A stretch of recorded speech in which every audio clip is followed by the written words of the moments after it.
Yes, sir.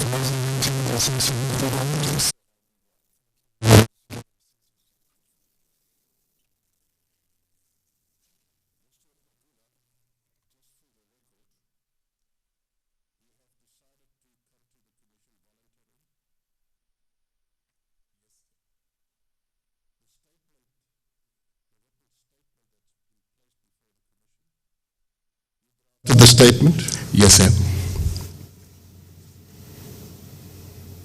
Were you in any way or manner persuaded by the evidence leader of this commission to add or take out matters in your statement? No, sir.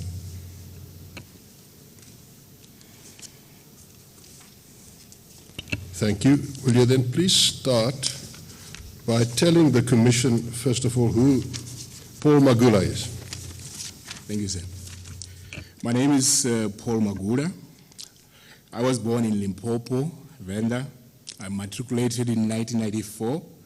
I have a BSc degree from the University of Venda, a BSc honors from the University of Cape Town, a BCom from the University of Cape Town, and BCom honors from the University of South Africa, and Masters in Development Finance from the University of Stellenbosch Business School.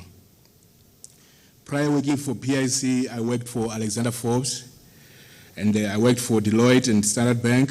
I joined PIC in 2011 as a credit risk analyst and rose through the ranks and was appointed as acting CRO, Chief Risk Officer, in 2014. After the restructuring in PIC in 2015, I was given a permanent role of Executive Head of Risk and Compliance. This is the position I held until I was dismissed on the 19th of April 2018. During my tenure as both acting CRO and Executive Head of Risk and Compliance, I was part of the PIC Executive Committee under the leadership of the CEO, former CEO, Dr. Dan Machila. I formed part of all executive committees within PIC, including, among others, Portfolio Management Committee, which is PMC, Information Technology and Risk Committee. Due to my employment at PIC, I sat on TAF Holdings Board, VBS Mutual Bank, and Makhaya Makhaya as a PIC board representative. Is that TAF an abbreviation? TAF, it's an abbreviation, sir. What's the full name? It's Trust for Urban Housing Finance. Trust for Urban Housing Finance. I will later provide an explanation on allegations against me on VBS, which is para 144 to 152. By virtue of being an executive head, risk and compliance, I was the recipient of all whistleblower reports together with the head of internal audit. Thank you. Yes, carry on. A brief description of PIC. I thought that I need to bring this forth, which PIC is an asset manager to most, if not all, public sector funds, which the major clients are GPF, UIF, and Compensation Fund. GPF constitutes approximately 88% of assets under management of the PIC, and the GPF is a DB fund, which is a defined benefit fund, and therefore guaranteed by the government as an employer. There is therefore an obligation to the fiscus if such fund was to be underfunded. In other words, the ultimate recourse is to the taxpayer. Among other legislation, the governance structure of the PIC is defined by the MOI. The MOI provides that there be a board led by chairman and board subcommittees. It further provides that there be an executive management led by the CEO and have functional units led by the C-suite of both the CFO, CIO, and COO, etc. The last MOI was last approved by the shareholder in 2015. I will come to the risk and compliance structure which I was heading. The division comprised of the credit risk, the market risk, the portfolio performance and mandate compliance and regulatory compliance subdivisions. The division had a team of 19 individuals, including 2 administrative staff at the time of my dismissal. Though the division had position as per organogram, it was understaffed as I was never allowed to fill positions without the CEO approving them. The salary bands approved did not allow for hiring of experienced risk professionals. Very often, the CEO and CFO have always said that they are for lean support structure complement. Even on incentives, they are biased towards the investment side, which creates difficulty to motivate for filling up positions within the division. I did not have power to employ resources without the CEO approval. In essence, staffing could not happen without his approval. Just to give an example of what transpired, bullet number 10 states that regulatory compliance has operated for a long while without a leader. Since I entered as an acting CRO, there was no regulatory compliance head. Whenever I requested to fill the position, I was never allowed to fill the position by the CEO. From the period I was an executive head to my dismissal, that position was never filled. Same with credit risk. The most critical department as the transactional volumes, especially from unlisted division, were continually increasing.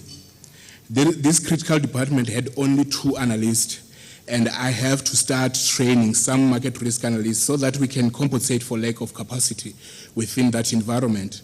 Continual pleas to have this department resourced could not be approved by the CEO. Can I interrupt you here? Why was it so important to fill these positions for the PIC? Mr. Commissioner, it is important for one reason then for an increasing or continual increase of deal flow within the PIC. You then have to have a capacity both, it might be at the transactional side, but also within the support staff, because you need to have capacity to deal with deals properly and also compliance issues very properly. And that to me, I felt that no, it is an important issue that needs to happen. Was it important to comply with the license conditions for the PIC? There's no PIC without a license from the FSB, and for that reason, one of the conditions is to have your compliance officer, and to have that on an acting capacity, in as much as you can have the compliance officer approved by the FSB, but not to have the figurehead as a head, you then have a problem that you will have the problem, if I were to put it that way. Thank you. Please continue then with paragraph 11. With PIC activities expanding both in South Africa and the rest of Africa as required by the mandates that were continually changing, an ideal credit risk and compliance structure should have been a structure that includes listed investments, analyst or risk analyst, unlisted and property risk analyst specialist, which is a standard practice in some investment houses or banks. The structure was proposed, but the CEO shot it down, saying that we should not be like we are creating another company within PIC. Investment banks with a similar deal flow will have tens of professionals just in credit risk, and you will have a situation where sometimes a flow can be filled by credit professionals to really deal with the deal flows that are coming through within the institutions. It did look like there was a deliberate effort to have this department understaffed or undercapacitated or weakened. But that as it may, we were able to do what we could with little resources. Tell me what would be the function of the analysts that you refer to? The analysts mainly are the ones who, when there is due diligence to be done, they are the ones who go with the transactional team to do the due diligence. They are the ones who will give you the understanding of the entity or to which you want to invest in, and they are the ones who will provide it is more about due diligence. I mean, you want to have an opinion about what we are investing in. Is it as worth it or as not worth it? That is really their duty, in summary.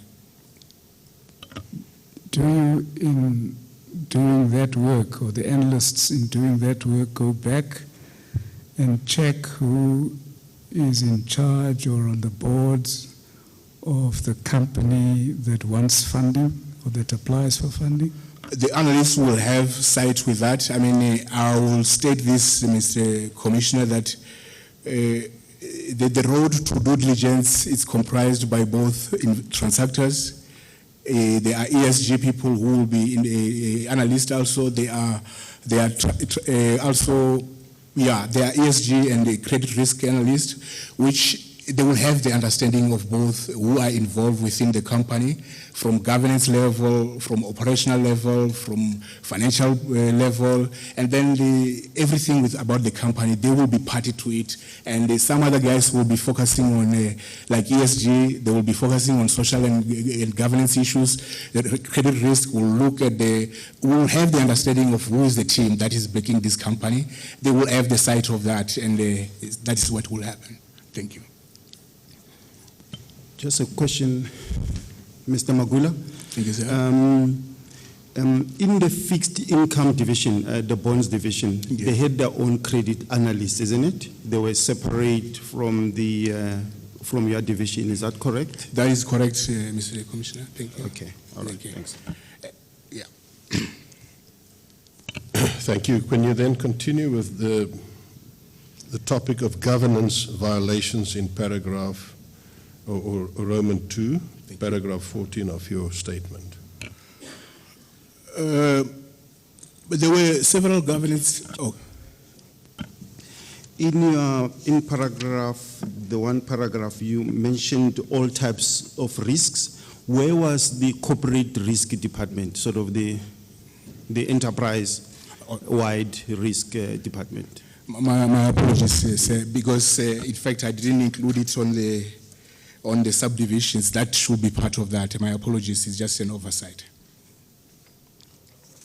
It should, that is operational risk. Operational And risk. it's a big. I mean, it's a big thing. It's a big risk. It is a big thing. In fact, my apologies, hence my apologies, because what it then becomes, you have your corporate risk. Thank you so much for really bringing that to the fore. The operational risk had, in my time, only two resources, which was one as a manager and the other one as an analyst. And you have a situation where we wanted to resource that also, and that was not, support was not forthcoming in that regard. And that, I don't know what really had happened, but when I left the PIC, there was that problem also. Thank you so much. So I documented, I documented the governance violations, which I will start with the Memorandum of Incorporation violation. As per the MOI, Memorandum of Incorporation, it provides that PIC executive level be comprised of the CE, CEO, Chief Investment Officer and Chief Financial Officer, COO, Chief Risk Officer and Chief Technology Officer.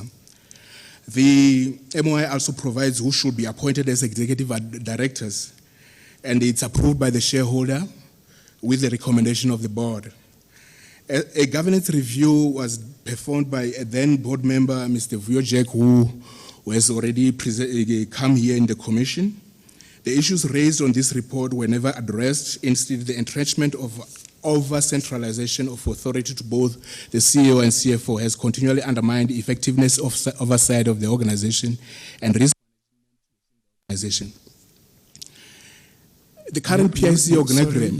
You were still there at the time that Mr. Jack did this. I was a junior employee. I was just in my entry. I entered in 2011, so that process would have been started around 2013-14. I just can't remember, but I was just a participant as an employee to add to the surveys that he was doing. Thank you. The current PIC organogram implemented during 2015 does not reflect the structures as required by the prevailing MOI. The structures made no mention of CIO, CIO, and CTO, etc. Instead, it speaks to executive heads. One major breach of the MOI is that the CIO and the CEO position have been abolished, and only CEO and CFO exist as executive directors, which is a breach in the current MOI, to the current MOI. The CFO is a de facto COO, which is an anomaly and exacerbated by the non-compliance with the MOI with respect to the CEO position. In addition, The CFO also oversees the property division, which forms part of the investment division. It's just, that is the way it is. Investment property division is an investment division. So to have it as a leg under operations or either CFO, it defeats the purpose of being an investment division. All other investment divisions, including risk and compliance division, report to CEO, and most operational business units report to the CFO. Due to this, there is a lack of cohesive operation, because what happens then, you have a gap without having a person like a COO who really will deal with the operations of the business. You then have that gap that no attention is given to the operations of the business. Question? Sorry. When you combine the CEO and the CIO, you said there is some breach there. What is the breach? What could it be? Companies Act, or what could it be? Yeah. I think the MOI, the MOI breach. The MOI breach, because what it is prescribed. I mean, you have the MOI that states categorically that you have your CEO, you have your CIO, you have your COO, and all. Yeah. So why do you have it? I mean, if prescribed to be that way, then you have a situation where not to do that, it becomes a breach by itself. I mean, if you are saying that this is the documentary evidence that we really have to speak to, I mean, that is what it is. Yeah. Perhaps to the evidence leader, I think that to have approved the non-compliance with the MOI by combining these or doing away with those structures should have been a discussion at the board, because the board would have had to approve it. Can we get a copy of those minutes and the rationale for accepting this proposal? Thank you, Mr. Commissioner. It's noted, and evidence will be. But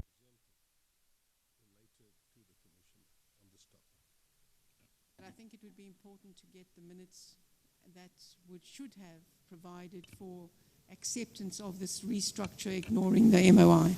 Thank you, Mr. Commissioner. It is available, and if you need it this week, we can provide it this week. No, I think when you come to give evidence, as long as that's part of the evidence, that we can see what the rationale was. Thank you, Mr. Commissioner. It is noted.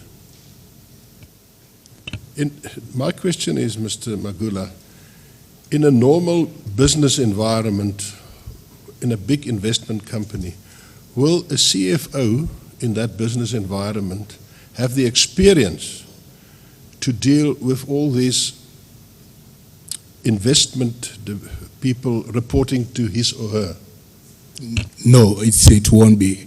I mean, that is why you have this CIO, CFO, COO being as functional units. So you will have the CIO being a person who has requisite skills to deal with investments, and the CFO being a person who deals with the issues of finance and all that it is. I mean, that is the way it is. Do you consider it as a risk? It has an element of risk, but yes, it has an element of risk, because you don't have a person who is as experienced with investments, and that is, to me, I will consider it as risk. Thank you. Can you proceed? Sorry. Question: what do you say about the fact that people say the CEO was a CIO before, so there's one skill in one person? There's sort of two skills in one person. Yes, Mr. Commissioner,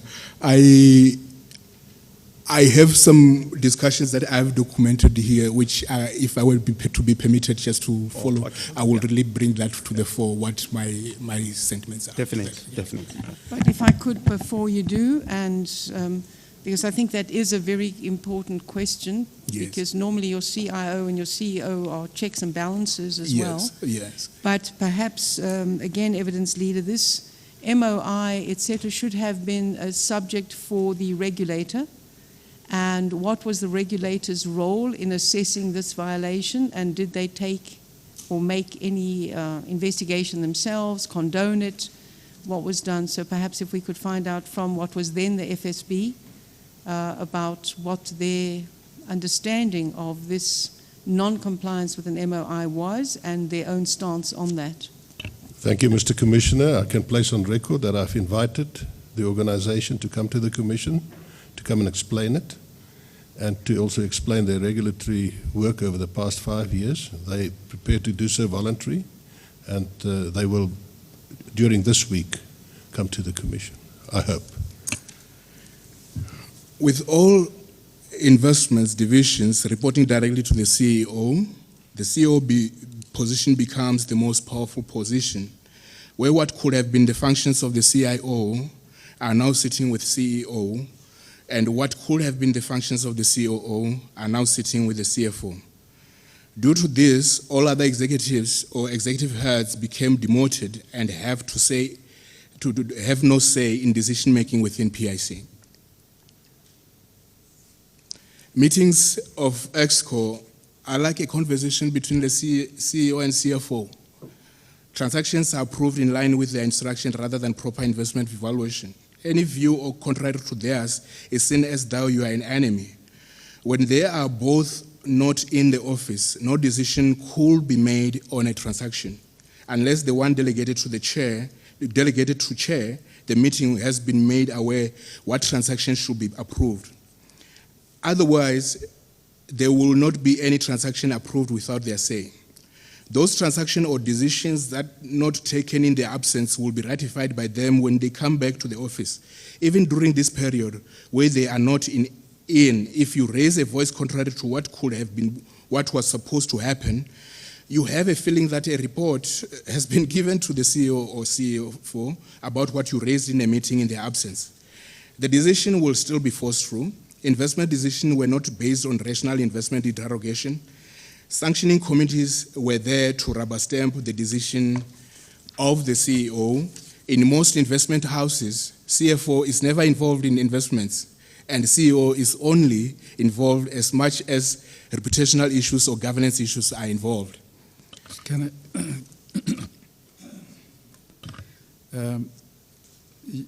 you sound like saying that where, for instance, your division were to deal with a transaction, there may very well have been a decision taken somewhere by someone.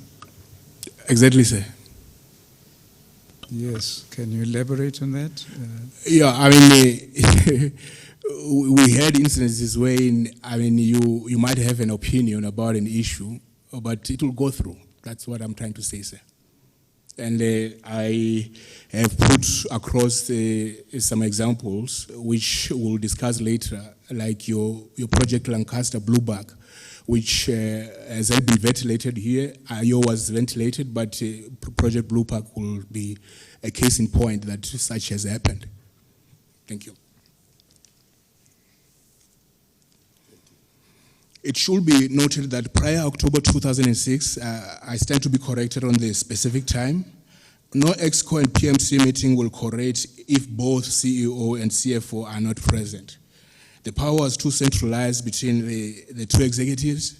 Terms of reference for both these committees were amended, but the over-centralization of power to the two executives was still as visible. With regards to deal origination within PIC, there is a sole originator, which was the CEO, Mr. Dr. Dan Machila. Yeah. It is unheard of for the CEO to have interest in every single deal that gets assessed. In most big investment houses, the CEO only find out about transaction when required to do maybe final sign-offs, and even then, it is only limited cases. The role of the CEO at PIC showed the paralysis of the investment process, as transactions are not deliberated upon for approval thereof. As a principle, as a member of sanctioning committee, there should be some sort of veto right that you enjoy, but the ruling by fear and over-centralization of power make it difficult to raise a dissenting view in any committee. It is a general principle in the investment space for every investment or credit committee member to have a veto right. At PIC, such basic sanctioning standard doesn't exist. When there is dysfunctionality in any given day. Question? Thank you. In terms of deals, how the deals come through in the PIC, you are saying that the CEO was the biggest originator there and all that. Yes. Can you maybe venture a percentage, saying, outside, external, it was a certain percentage, and internal, it was, some percentage? Mr. Commissioner, without really specifying maybe percentage, but I have never had a situation where a deal will have been originated by a transactor. I can't remember. I'm just being honest as I can be.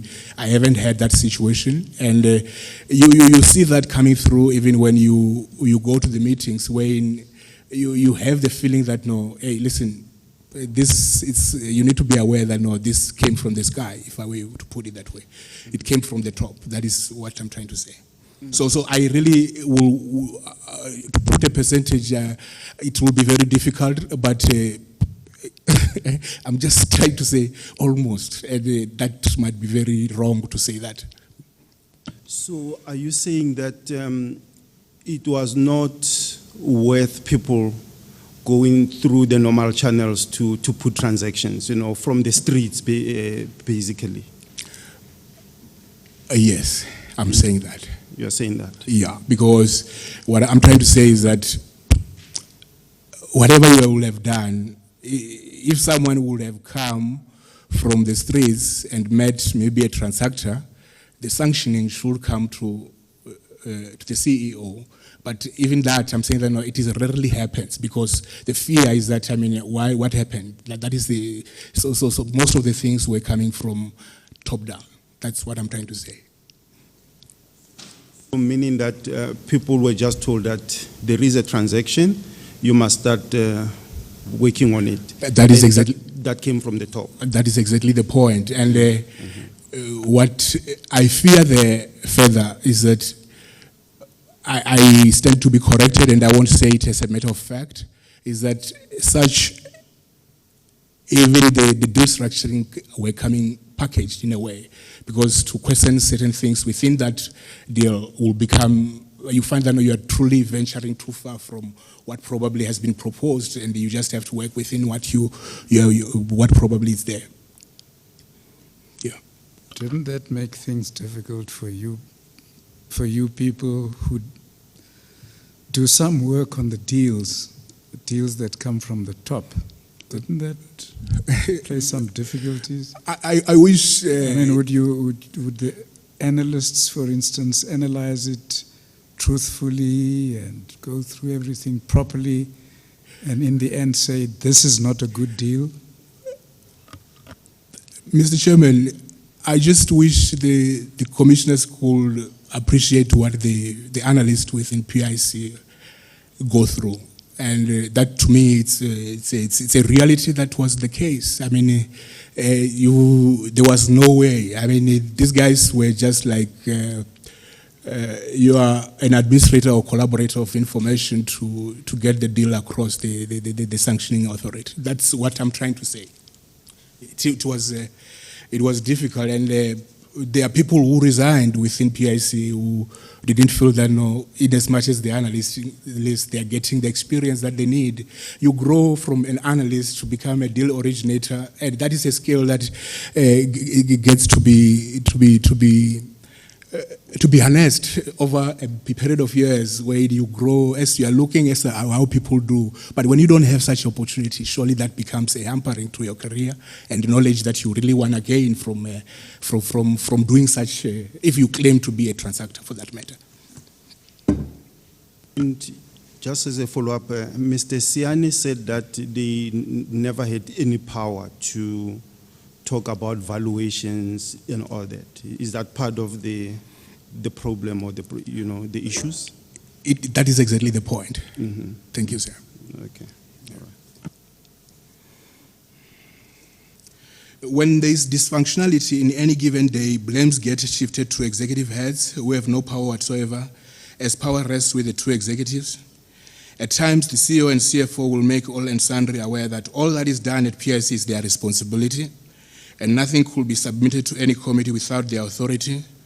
During board meetings, they are the only ones to speak, and we were not allowed to speak. There was that feeling when, if you speak, you might speak what is in tangent, what is not in line with what they want you to speak. Then you have this fear to say, why should I say something when what I'll speak, I probably will have a meeting after a meeting to a situation. So that was very difficult to operate in that manner.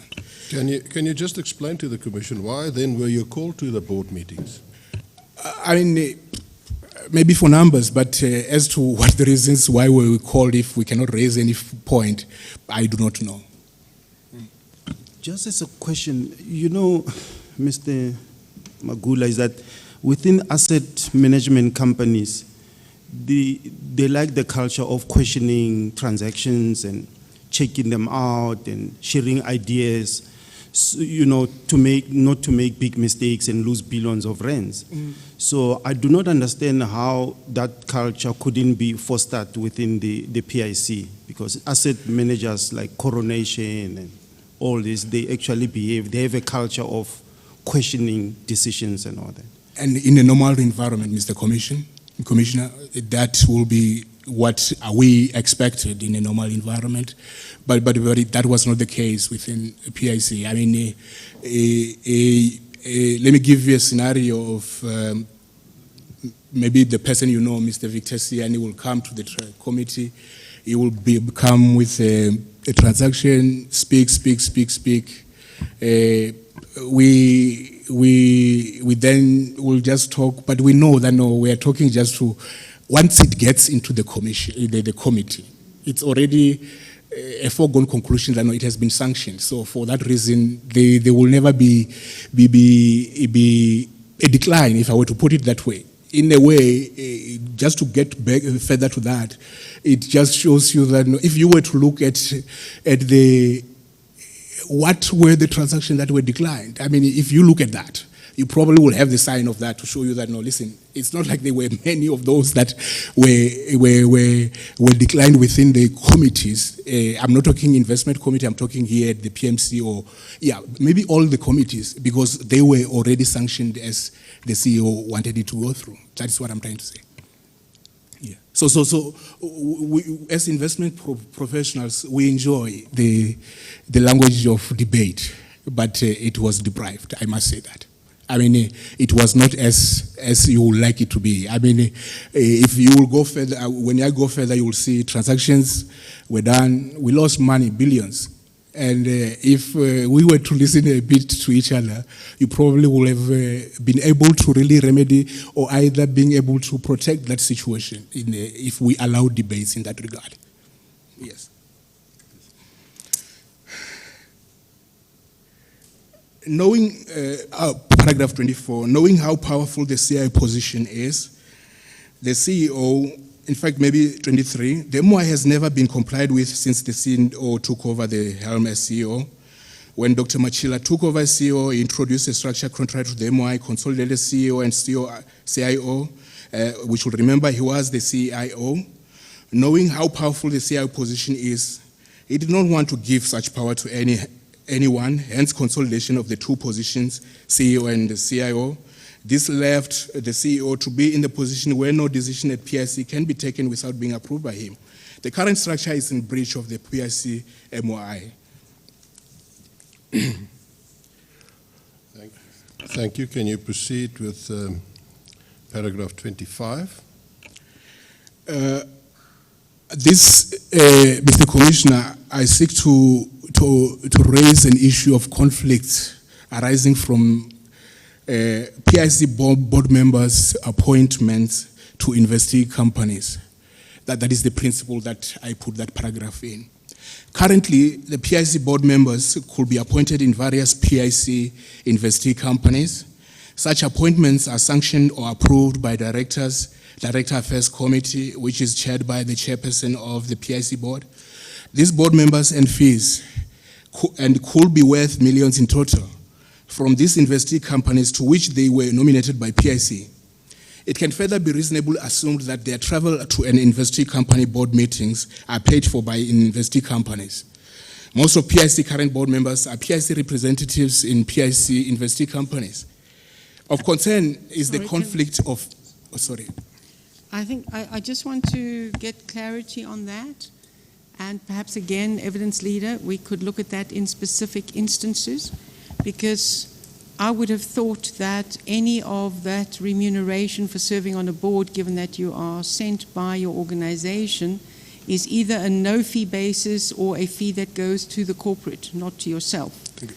So that if we could look at who was on which boards and what fees they earned, in both in kind and in actual fees, both within South Africa and elsewhere.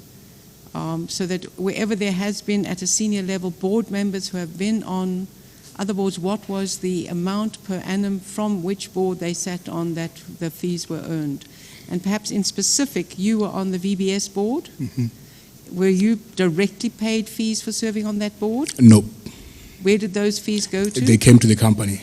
So why would it have been different in your circumstance from the general that are other, because you were an employee, not a board member? I was an employee.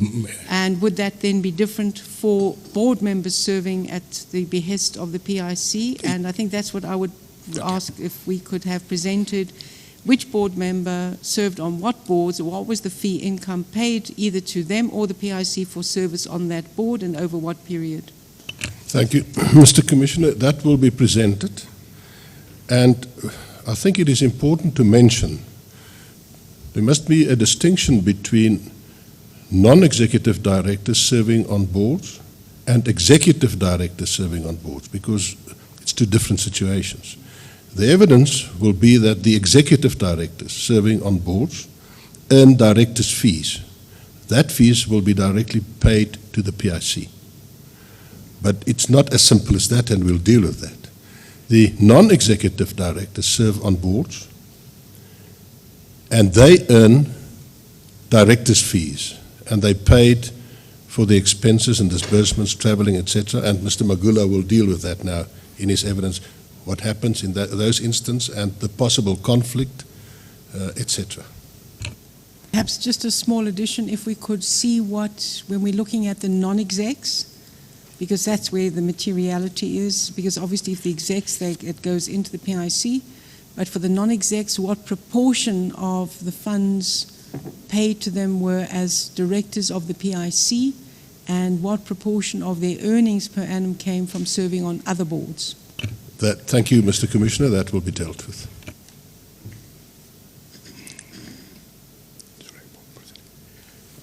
Of concern is the conflict of interest. Sorry, can I just... Sorry, sir.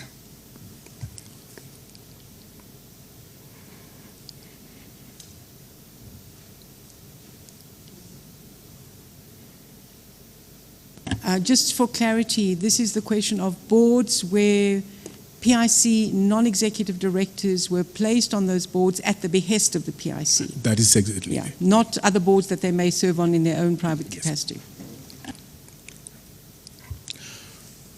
Of concern is the conflict of interest that is posed by the practice of having a PIC board member becoming a PIC representative in an investee company.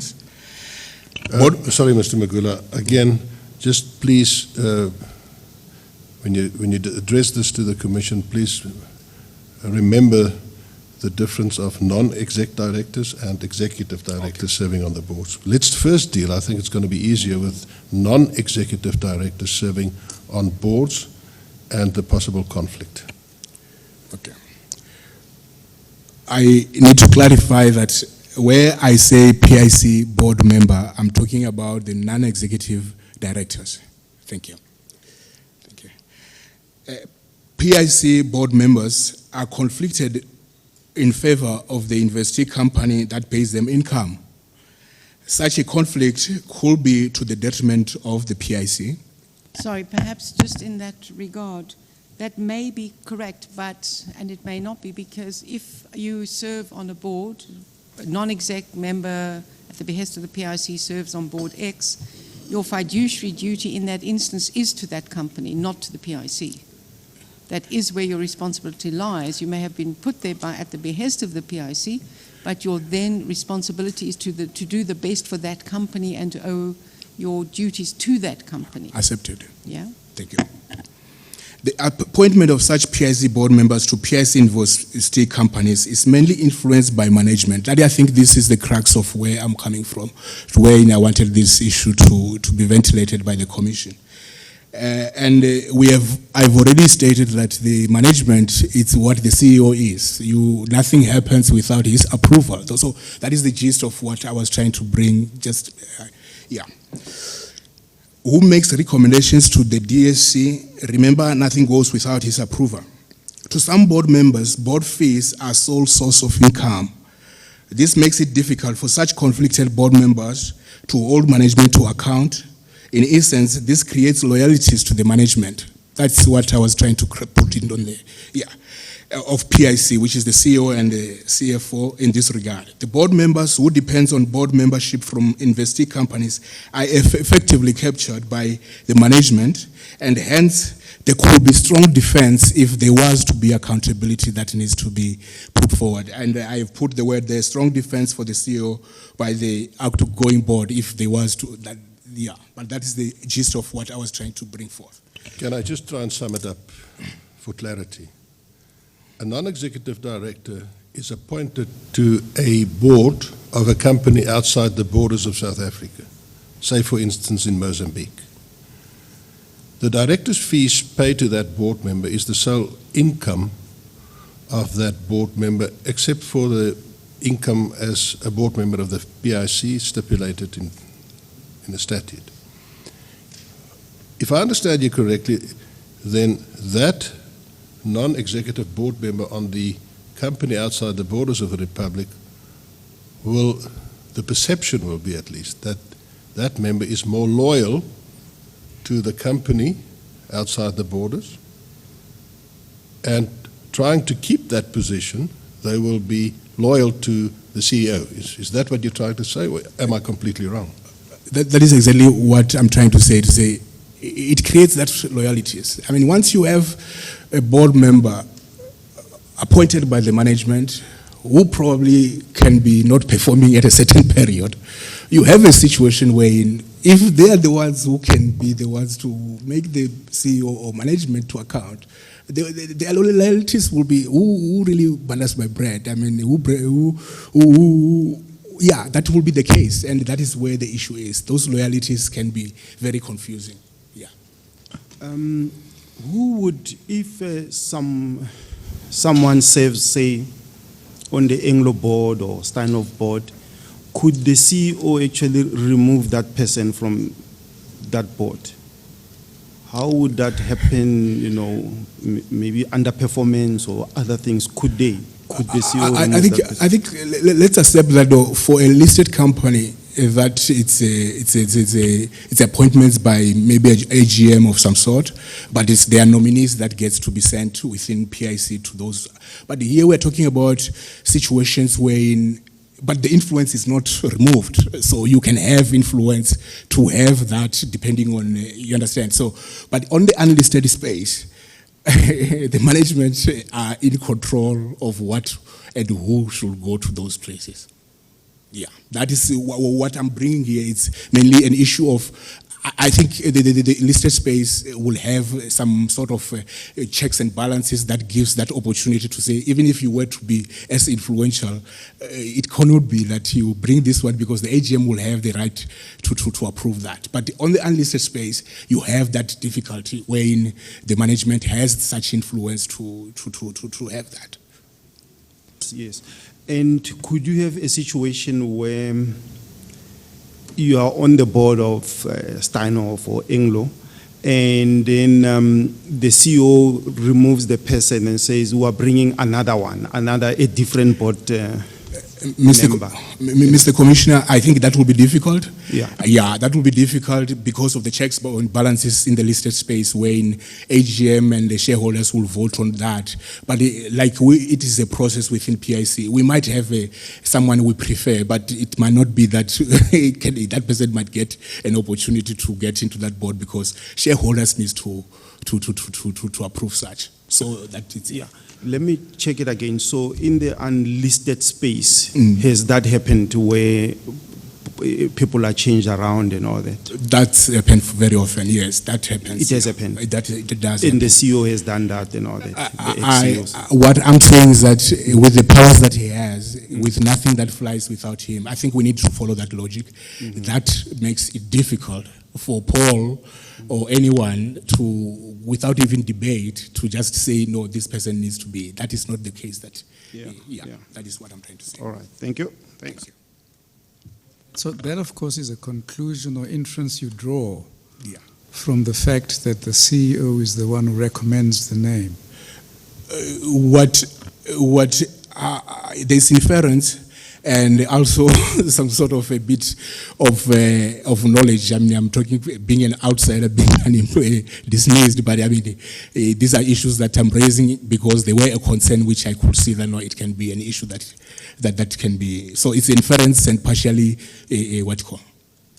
partially true from what we know. Well, you can't give us an example and say, for instance, it happened on this occasion when so-and-so was released from the board because of the CEO's influence. Mr. Commissioner, allow me to, it will be difficult for now just to think of head that I mentioned names here, whereas, yeah, I can converse with the investigative leader. Thank you. Okay. It is a standard practice in the financial sectors, including DFIs, such as IDC, that members of staff, or especially investment professionals, should be appointed as board representative of the investee company. That is debatable. Typically, an investment professional who worked in the transaction should be appointed to monitor the investment. The nominated investment professional should not receive payment for board membership, but the company that sent him or her. And as I understand you, that is in fact the situation at PIC. Yes. You and a colleague served on VBS. You were paid director's fees. It went straight to The PIC. the PIC. And in other instances where executive directors of the board serve on boards, those fees come back to the PIC. Can I just perhaps mention one instance where the CEO, the former CEO, Dr. Machila, we know he served on the board of EcoBank in Nigeria. Is that correct? Yes, sir. And as I understand you correctly, if he earns any director's fees there, it will come back directly back to the PIC. Yes, sir. Thank you. Just a question before you go to the next section. In terms of a transactor monitoring the companies they recommended, don't you think it's better to have a separate monitoring division? Because, you know, there could be a problem where somebody recommends a transaction and they must monitor it. You're going to have a confirmation bias around that issue. Surely, don't you think those should be two different departments? You know? Thank you for raising that, Mr. Commissioner. That is the best. That is the best practice, and the PIC does that. But it was just trying to bring the principle to say that no, there can't be a lag if the person nominated by the organization as a board member could still feed some information through. But yes, that is the best practice, to have a monitoring team that seeks to look at those companies, and if possible, even having them to have an observer seat of some sort. I mean, when the board meetings are there, then they come and sit down there together with their board member who has been nominated. I think it is the best practice. Thank you.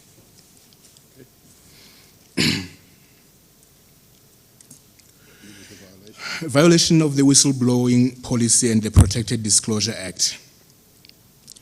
I'll just give what, on paragraph 31, this is what has been ventilated as much in this commission, the PIC funding the MST.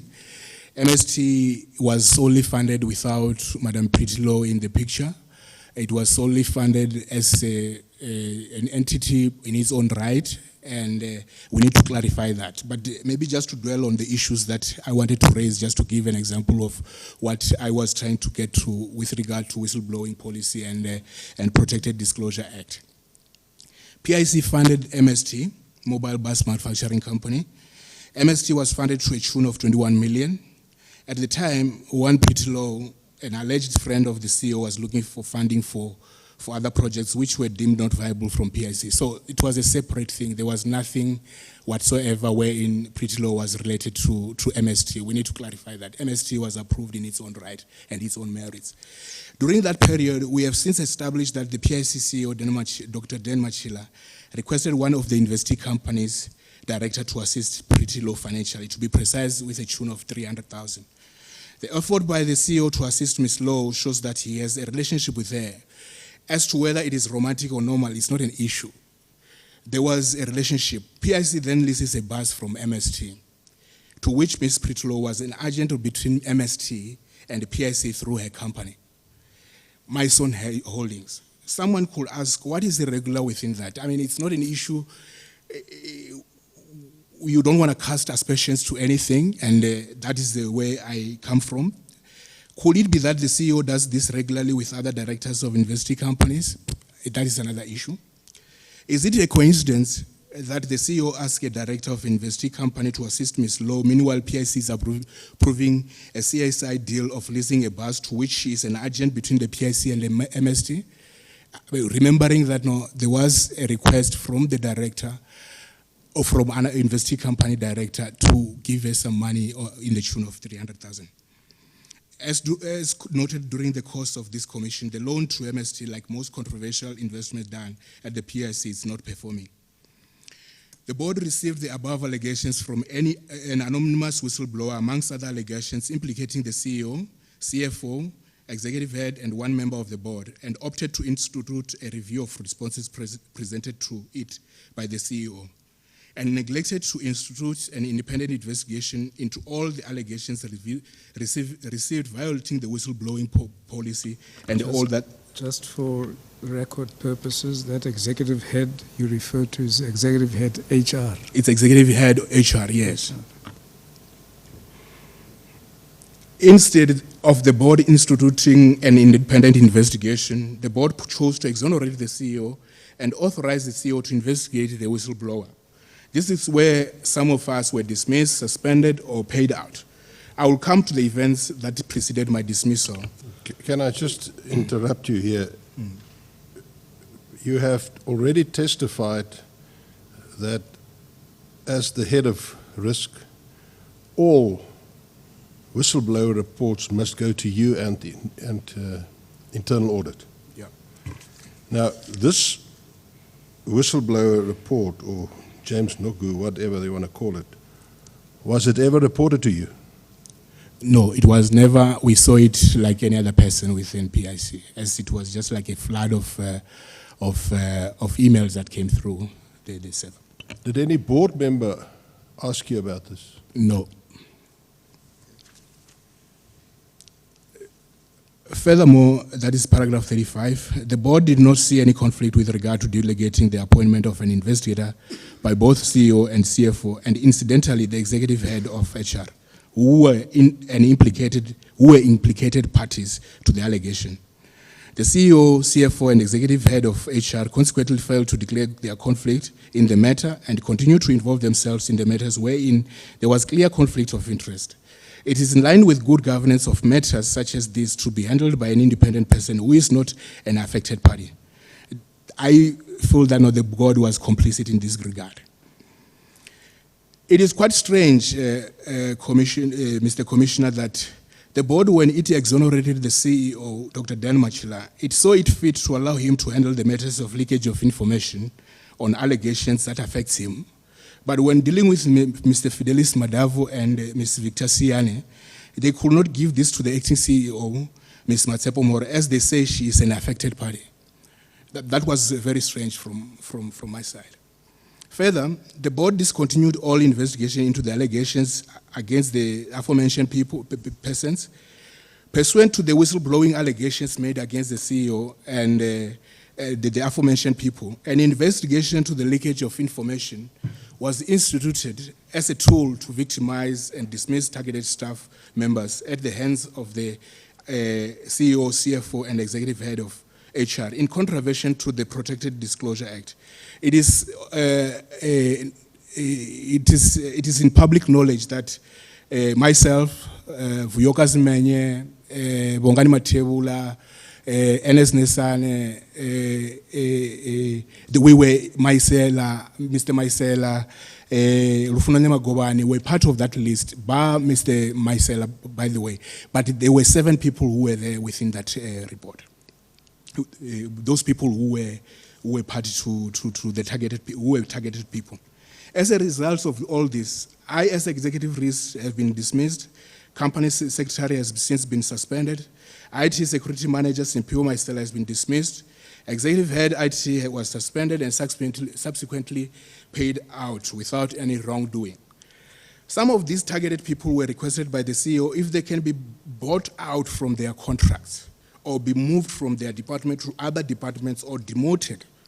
Some people were subjected to abuse by the CEO and the HR head. I was dismissed on the guise of being non-performing. The affidavit of the Deputy Minister or Chairperson for the report from the investigator on leakage of information and list of those suspected of leaking information is a public knowledge.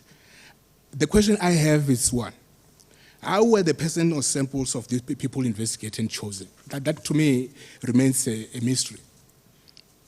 It should be noted that the investigation was a continuous process that looked like it will stop only when it gets who it can link the leakage to. As some of the people were continually harassed and laptops taken at the time, laptops from staff members from company secretary, internal audits and risk department were taken and were questioned for leakage of information. Further question that you could ask, what could have happened to those laptops? Could it be that they were bugged or emails removed? No one knows, but all this is done on the guise of who's investigating information leakage, and the coordination is the HR head who has been in the forefront of intimidating and harassing staff on behalf of the CEO and CFO.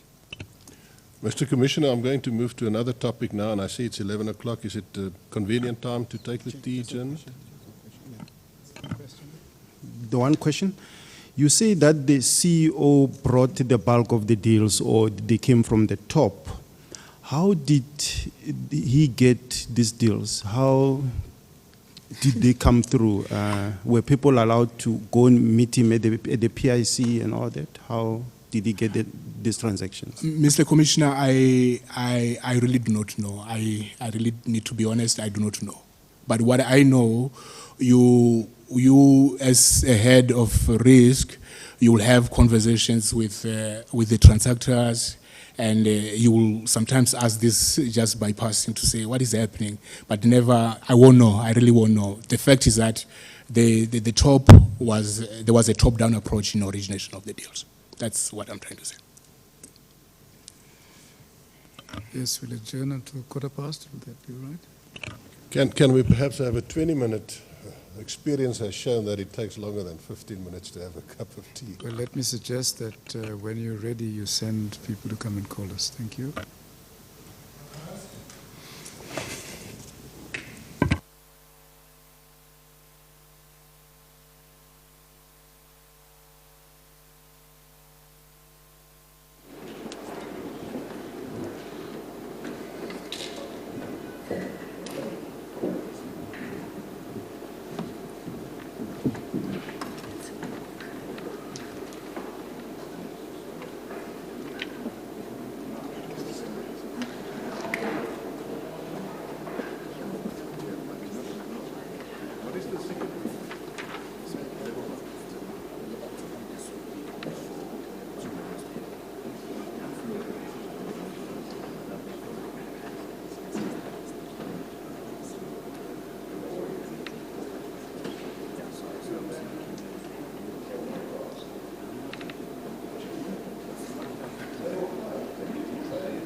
ring light is on.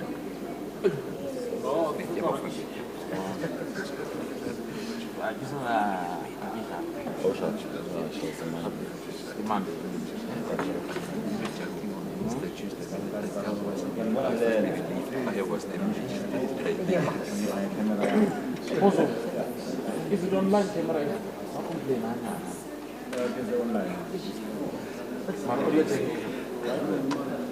If I want it, it's just that I'll chill on a high. Oh, I understand. Yeah, but one man go fair about the shop. Just that a woman will be still people over here. So, what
Thank you, Mr. Commissioner.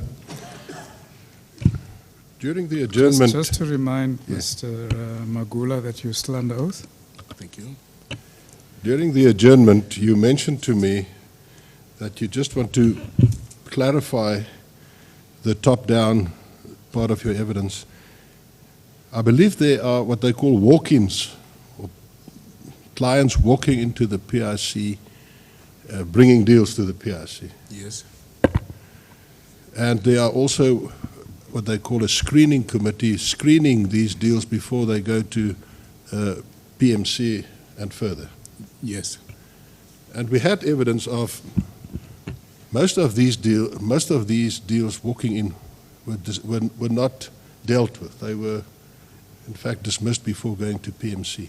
Yes. When you talked about the top-down deals, what deals, in fact, were you referring to? I think what I am bringing here is that if you look at your walk-ins and those that people bring, you'll find that no, they don't get to see the day of light, the light of day. Sorry, but when you consider what you will normally hear from transactors to say that no, this is from upstairs, meaning the top, you find that no, the success rate becomes as real. So that is what I'm getting to. Thank you. Thank you, Mr. Magula. Can you then deal with an HR matter, starting on page 45 of your statement?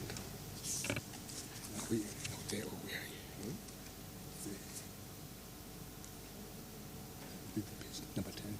What about that? Oh, yeah. Paragraph 42, is that? Yeah, paragraph 42. Yeah. Thank you. I'm there. Yeah. On paragraph 42. I apologize. You're at 42. You must start, please, at 42. Thank you. Magula, just a question. You mentioned that you would recommend issues in transactions and, they wouldn't go through and all that. Weren't you worried, all these analysts and portfolio managers, that you are under the FSB or the FSCA to exercise some professional standards and all that? Weren't you worried that you could have the FSCA being unhappy about you guys? It's always, Mr. Commissioner, it's always a concern. Yeah. Because when you raise, and the thing is, you should understand that there was a duality, or either, maybe not duality. The CEO was the key individual as per the FSB licensing, and for that reason, so you have a situation where if he is the approver, or either he's the power that be to approve, he's taking responsibility. That is what we were made to be aware of. So, but yes, as a career person, As reps, yes, yeah, we get concerned. It's always a concern to say that no, for whatever you are doing, it can catch up because you really don't have a voice. But how do you mitigate that if you just don't have a voice? So it was a difficult situation. Yes, because it appears that, all the people are blaming the CEO, but two is that they had to uphold, the sort of professional standards themselves, isn't it? Yeah. Yeah, but the thing is, there is bread and butter issues that a young professional analyst will think of the job prospects and then have a situation where he can say, what could happen if I don't do what they're telling me? So that is the issue. I think Victor Siani's point really comes through to say that no, he can choose to resign, but you understand, but it is difficult. It's a difficulty that those analysts really find themselves in. That is where the problem is. There was a problem. We cannot really, the thought of having the what you call, having your name tarnished, it's as real. We cannot really run away from that. Yeah. Paragraph 42 speaks to the CEO request of all whistleblower reports to be given to him. PIC has a whistleblower line to which all fraudulent activities could be reported through. During 2017, I and Rufunone Magowan, head of internal audit, were the recipients of all monthly whistleblower reports. The fraud and corruption policy requires that any matter reported should be discussed between the CEO and one of the two recipients of the reports. If one of the two are involved or the CEO is involved, there is a mechanism that reports will not come to the recipients, or if it involves the CEO, so there is a line to the audit and risk chairperson or any of his or her designate or the chairperson of the board. During the year 2017, many allegations against the CEO and CFO were reported. During this period, I will from time to time have engagements with the head of internal audit. I remember one day he told me that the CEO has requested that he, the head of internal audit, provides him with all whistleblower reports that came through, including the ones involving himself. He told me that the CEO told him that he spoke to the chairperson of the board, or I can't remember the delegated person in this regard, and has permission to do that. I made him aware that this is in violation of Protected Disclosure Act, and he agreed. He further said that he made the CEO aware that this is in violation of the act. The CEO demanded on being given the reports, and the head of internal audit said he gave him the reports, inclusive of the reports in which he was an affected party. This is in violation of both the PIC policy and Protected Disclosure Act. Now, Just a question. Sorry. Those kind of reports, I mean, can we please get them, Advocate Lube? Yes, Mr. Commissioner, it will be provided. Segregation of duties violation and salary adjustments of August 2017. To recap, the Human Resource Division reports to the CFO, a function that could possibly report to CEO if the MY was to be followed. The human resource and finance are conflicting as they are incentivized differently. The CFO on cutting costs and HR on giving good salaries or rewarding performance.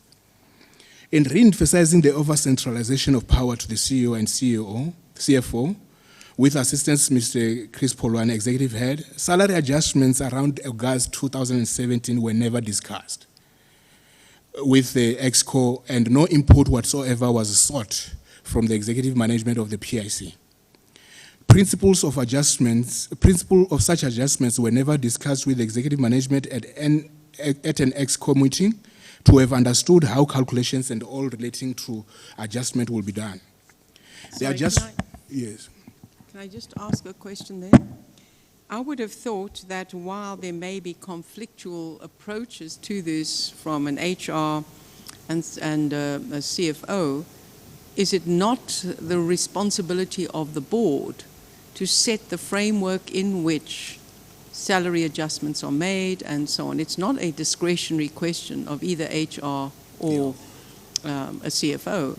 It should be a policy and principles that are set by the board and implemented.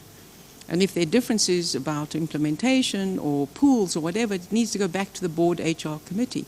So you're indicating here that the CFO had little regard for the role of the board committee and the principles or frame, or what is it that you are using this point to make? Or is it about the role of the board HR committee? Mr. Commissioner, the issue I'm trying to raise here is that in as much as the board will be the implementer or either put a framework of some sort to have the process as to how the process should be done.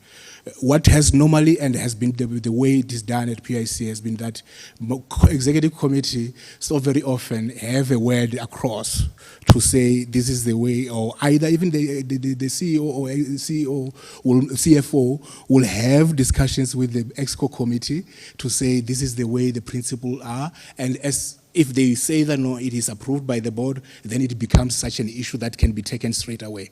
But at this juncture, we never were aware that there were adjustments, unless if I was not privy to anything that was happening which was secret, but I was always in the office. But I was not aware. I just saw the letters coming through, which as I go on, you will realize that there were executive heads who couldn't even sign the documents because they felt that what has happened if we are saying that no, we are executives, what could have happened that even such conversations, simple conversations, couldn't have happened? That it is by itself, it's an issue that I'm trying to raise. Well, did for instance, you being an executive member, Yes. am I correct? Did you have any say in the determination of bonuses when the amount has come back from the minister? I didn't have much say, but in this issue, there was an adjustment, specific adjustment. So you have the bonus, but you also have the specific adjustment that people were, I gather that they were trying to regrade. So people were being put in a certain place in earnings. So that was never communicated to the executives. That is really what I'm trying to get to. Yeah. So this was just an adjustment outside the bonus issue. Yes. Let me check something, please. What is the year end of the PIC, by the way? It's 31st of March, 28th February. Let me just put Feb. Yes. These adjustments were done in August. We received the monies in August. So are they done year-end, these adjustments, or in between? This was a once-off adjustment. Oh, okay. Yes, but Yes. there was a bonus issue, Yeah. which I am not privy to. Yeah. But the adjustment itself Yeah. was just a once-off adjustment that was done just after that, during that period. Did this fall under the terms of reference of the EXCO, or the senior management, the CEO could just do it on his own with the CFO? I really will be wrong to really make a statement on that regard, but the one thing for sure is that what has happened previously has been an issue that gets get discussed with the EXCO. With EXCO. With EXCO. I'm talking about historical. Yes, but it was not part of the terms of reference. You are not sure. I'm not sure. I really will lie to you if I were to say that I know what they. But the practice has practice has been that should be a matter that gets discussed by at EXCO level. Yeah. Yes, it has been done in the previous All period. right, thanks. The adjustments were imposed to the executive management, and management was just given letters to sign and give letters to staff members. Some executives were never ready to sign their employees' letters. For example, IT executive head Vuyokazi Menya did not sign the letters for her team. Sandless Bia, remuneration specialist, even resigned as he felt that the process was flawed and he was responsible for the calculations thereof and found the process to be unfair. I really won't give details as to what were the reasons, but that was what I got to gather to say that no, this was the reasons why he resigned. Can I just put on record that evidence in this regard will be presented to the Commission? With regards to the salary adjustment and bonus payments as location principle, rational thought process will be that such adjustment should be engaged with the executive management with regards to principles as it has been done in the previous periods, as management will know their staff better than the executive directors. I'm talking about, so the board can put a principle, but at individual level, you have the staff members who are known by the executives themselves as to what needs to happen and how. That is where I'm coming from. To executive management surprise, after the salary adjustment, they were told that there will be a freeze on filling of all positions as there is a concern of not meeting financial targets as set in the corporate plan. Email was sent to this effect by the CFO. The question that arises, was there any sustainability test done prior to the salary adjustment against the targets as set in the corporate plan? Why this secrecy around this salary adjustments process that no regard of management input was considered? That was the question that really came through from my side. It's just a question you had in your mind. That is the question I had in my mind, Mr. Chairman, Mr. Commissioner. Yeah. Thank you. We're now dealing with certain matters of the investments covered by the terms of reference of this commission, namely IO Technology Solutions and Steinhoff Project Bluebuck Lancaster. I just want to make the commission aware that I was not present when the transaction was approved, but there are some issues that I just want to raise, which were very peculiar. You're talking about the IO. IO technology, sorry, sir. Yes.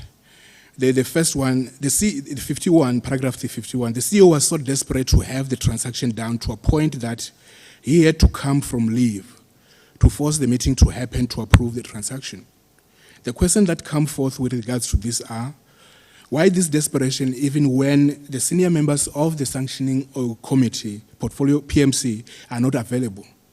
Why should the CEO see it so important that he should come from leave to have this transaction approved? I was surprised when I looked at the January minutes and the matters arising in January 2018 that he did not even chair the meeting, but he was present, and the CFO did chair the meeting. It's quite odd that the CFO has not been suspended together with Fidelis Madavo. One media house aligned to the transaction even said that the transaction, Annexure A in my annexures, IO private placement is oversubscribed, but PIC was the only taker and it also remained at 29%, which was the same quantum that was said to be oversubscribed.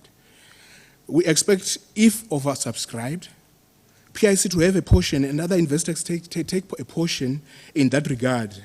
What was published in the independent media was clearly not true because the reports that we had and which I had sight of where 29% was what was in our report, in our portfolio report. It has since been established that irrevocable offer was signed without approval by the sanctioning authority. In this case, PMC, I never had sight of this and was not aware of this irregularity. I got it from the evidence brought to this commission. I will proceed to Steinhoff, which... Just one question. We had Mr. Siane testify on the process in IO. And according to him, and of course Mr. Nemagovane, he didn't get a full risk report because he asked for what is termed a desktop research. Is that done normally or not at all? And what is the effect of a desktop research report? Yeah, Mr. Commissioner, what had happened there was very peculiar in the sense that there was no due diligence. Someone will argue that no, there was a desktop research or due diligence done. But the peculiarity of that is that you are doing a private placement, which a private placement, you really are better off doing your proper due diligence. You are fully underwriting the transaction. You probably need to understand what is really what makes this particular asset tick. I mean, what is it? What is our revenues? What is the biggest source of revenue? And I will have some discussions on that in some other paragraphs, but just to give you the sense of it. There was BT Technology Solutions within which that transaction was dependent on. And for that reason, not to have the information on the BT Technology, it tended the transaction to be a speculative transaction. So to say that you cannot you do a desktop without even understanding the major revenue contributor, it restricts both analyst and risk to make an informed decision of what price could be, because determination of such price is a function of what you know underneath. So that was the peculiar issue, that a waiver of due diligence was a strange one to me. So that is the risk. You won't have the price proper, the value of the company proper. So once you don't have the value of the value of what you are buying, then you are compromised because you might be entering at an overpriced at an overpriced stock, which is a problem to the PIC. Well, according to Mr. Siane, his pricing of the transaction was fairly low as compared to what was accepted as the value in the end. Mr. Chairman. So it seems to me that although he did this desktop research, or he had it done, this desktop research on due diligence, his pricing was more or less correct or fair. I fully agree, sir. In fact, I mean, it borders on reckless investment decision making. That's what I will say. Sorry, I just want to be clear whether I misunderstood you, because you mentioned that the approach here was the question of under subscription, that you would be looking at it as a fallback. Yet I don't see that in the transaction, because the transaction would be, if you were an underwriter, you'd be only looking to take up the gap that is not filled by the market or whoever else is buying. Yet PIC bought the whole lot, and there was no book build, even though the statement says that that AO was oversubscribed. But by who? Because that is not clear if PIC picked up the entirety of what was on offer. So I just wanted to understand that the approach by PIC that you're aware of was not for underwriting it, but was for actual take-up of the shares. In fact, I mean, Mr. Commissioner, that is particularly true, very true, that in as much as that was an underwriting, PIC was a taker, full taker. There was no, like you said, there should be a book built and things like that. But that would, in this juncture, in this one, nothing like that happened. So I would say that, no, it does seem to me somewhere, somehow, someone knew that, no, we are the takers throughout. Yeah. And a book build would have helped determine the market interest and at what price. Indeed, indeed. I mean, you test. I mean, that is the best thing, in fact, because once you have the book build, you now have put it to the demanders, the seller side, to say what are they saying. I mean, is the price as you see it, as it is said to you by the sponsor, or is it the price as the buyers are saying, to say no, this is not the price. So you always have that opportunity to test that from the what you call. And you indicate earlier in response to the Commissioner was that this board is on reckless investment. Would this have been something, if there had been a discussion with risk about it in a proper way, that there would have been the ability to say the process being followed is in fact reckless?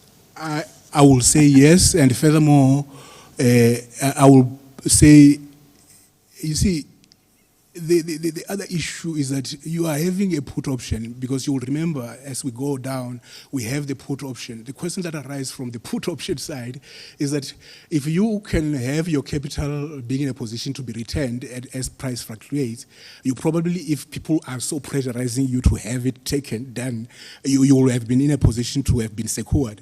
But that was not something that we enforced as PIC. Hence, that robs the client of an opportunity to have been protected, if I were to put it that way, because it robs the client. Let me put it that way. So for me, there was some recklessness, if I were to put it that way. Thank you.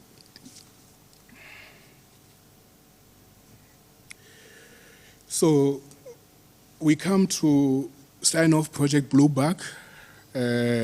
Here there are many names that have come through, but I will bring the picture proper as and when I speak. Mr. Commissioner, most discussion on Steinhoff where GPF lost money mainly focuses on the listed side, but never on the unlisted side, where PIC gave 9.3 billion to an entity called Lancaster, led by the former unionist Jayendra Naidu. The purpose of the financing was for Lancaster to acquire shareholding in Steinhoff International. When Lancaster approached PIC, the shareholding was to be 100% to one Jayendra Naidu, but the shareholding was then changed and became as follows: GPF 50%, Jayendra Naidu 25%, and Community Trust 25%. I just have my mind asking some questions. Why such a narrow-based BE structure with 1% getting 25%? Even at the period when he entered, it was 2.5%. That was my question in my mind. But we were rescued by the investment committee in this regard. They wanted the broad-based, broad-based structure. But be that as it may, we never had sight of the community trust, because it could happen that I don't know. I mean, I don't know who are the beneficiaries of the community trust. The transaction was done in 2 phases. I'm sorry to interrupt. Do I understand correctly that it was never disclosed to the PIC who are the beneficiaries of the community trust? Yes, I never got to know who are the beneficiaries of the trust.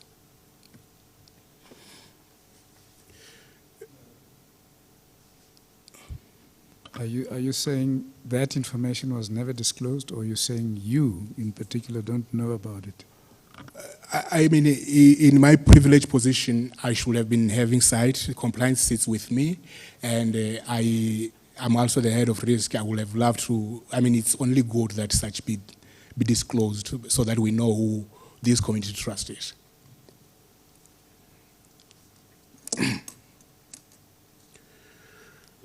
Phase 1, so the transaction was done in two phases. Phase 1, PIC gave Lancaster 9.3 billion secured by both shares and full cover collar structure and insurance against the share price drop. PIC was supposed to be guaranteed capital return. So if anything, as it happened, was to have happened the way it happened, PIC will have got its 9.3 billion, maybe plus the dividends that will have been paid prior to the demise of Steinhoff, or yes. Phase 2 was this restructuring of the transaction, wherein PIC was to partially forego its security from phase 1 to another lender, which was Citibank, without getting paid for the subordination of security. Citibank funded Lancaster, empowering the same Jayendra Naidu investment in Steinhoff Africa, worth over 6.3 billion. So this was the partial restructuring of around 6.3 billion. In light of the above, Sorry, just for clarity, this is the 6.3 billion that the GEPF lost. yes, thank you. In light of the above, Risk Division raised their concern in an investment committee meeting held in July 2017 with regard to GPF foregoing its security and giving it to another lender, which is Citibank. Risk concerns are well documented in the report, and our arguments were also discussed in that meeting. Internal audit was also given an opportunity to provide an opinion on what Risk Division raised. The outcome was the same, that PIC position remains more subordinated. In the event of share price falling, the client's GPF PIC will lose money. Here we are really talking about the restructuring, the second phase. The first phase we're covered, so we'll have got money if the Steinhoff fall. But in the second phase, this really applies to that point. It only took a few months for the risk to materialize as predicted by the risk team. Yes, just 5 months from investment decision to impair up to 5 billion of credit investment. Recordings of this meeting of the investment committee have all this. After the well-documented... I'm sorry to interrupt. Sorry. Yeah, why would the PIC forgo their protection to another bank? Yes. You know, was there some reason, or was the PIC not aware of these issues? Why would that be done? Mr. Commissioner, I do not know, and in fact, that is where the issue.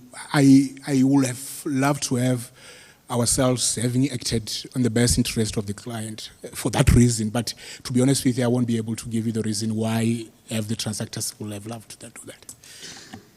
Again, to the evidence leader, can we please get recordings of the meeting of the investment committee? We will provide the that. transcription of that. It is available, Mr. Commissioner. Okay, but I would also like to get any minute that records the decision of the PIC to actually forego and subordinate. So That'll this be was made presented, available. but that was there. And then perhaps just a question to the witness. In other documentation, you've mentioned Jayendra Naidu, and I think it's important because there are two J's. Yes, yes. And that this is a clarity of which J you're talking about, big J or little j, so Big J doesn't get into problems around little j. Okay. I think it would be helpful just for the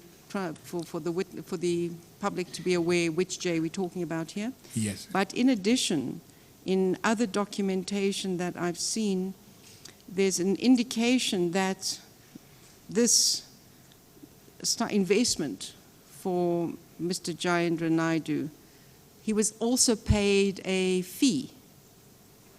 And how would you have a fee paid to a person who is the person bringing the deal and getting the beneficiary of the benefit of the deal and gets a very substantial, we're talking, tens of millions as a fee for bringing the deal.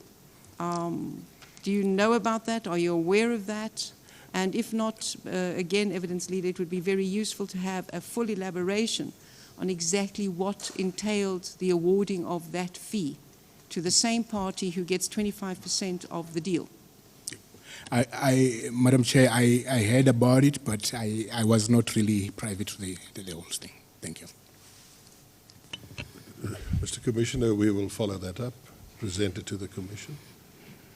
Can I just, as a follow-up, ask the witness, in your statement 55.2, you talk about the subordination of the security to another lender, Citibank, without getting paid for the subordination of the security.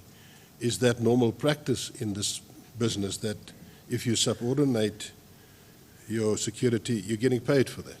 It's what I'm trying to say is that a compensation for equity risk that you are taking. That's all what I'm trying to say. Surely, I'm not talking about money really. I'm talking about if you are taking an equity risk, because once you take out your security for capital return plus interest, you are saying, I'm now taking an equity position, and you are taking a residual security. So from that point, I'm saying that no, was it commensurate to what you would have loved? But the question that arises is that will you ever bother if you are in a better position to have your security in place plus dividends flowing?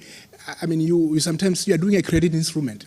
You are better off really just being as secure as you can be and just be in a better position like that. That is what I would think is a better way. Just a question, coming back to this subordination.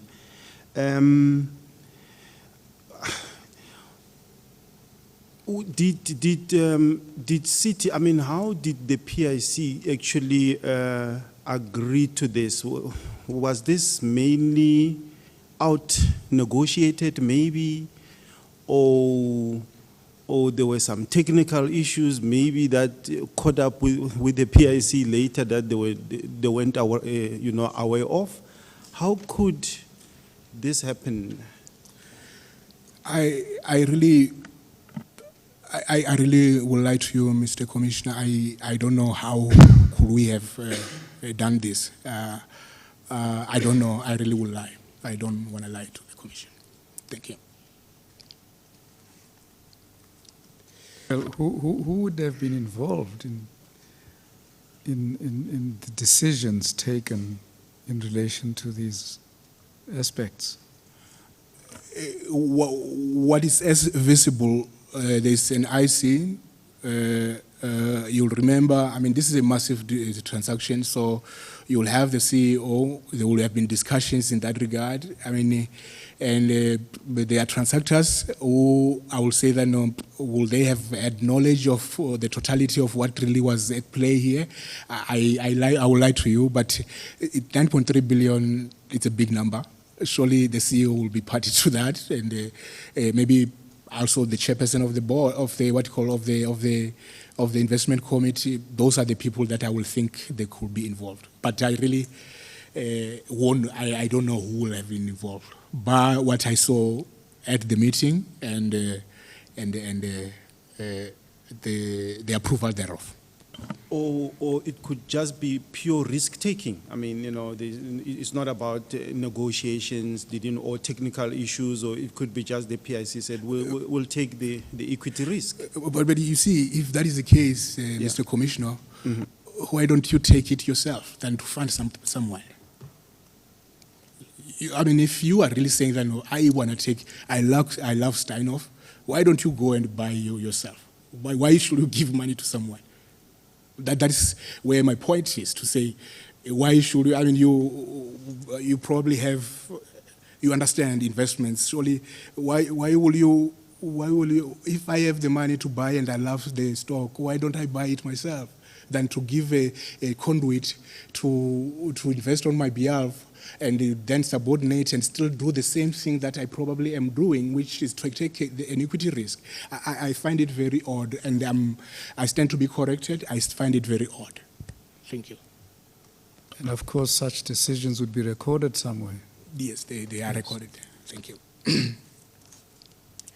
After the well-documented Steinhoff scandal, PIC had to write off almost 5 billion. I repeat, 5 billion from one transaction, more than what PIC stands to lose on IO.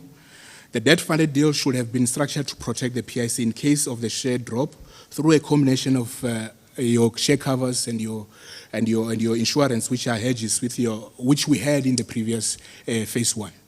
Is that the collar you referred to? That is the collar. That will be the best structure that you probably can put forward. The loss suffered amount to reckless investment decision-making to enrich one individual, to me. For GPF, the debt-funded exposure never made commercial sense. No commercial bank will have funded with the same structure. BA deals have historically been done by the banks with adequate share cover of up to 4 times, subordinated vendor financing, and discounts.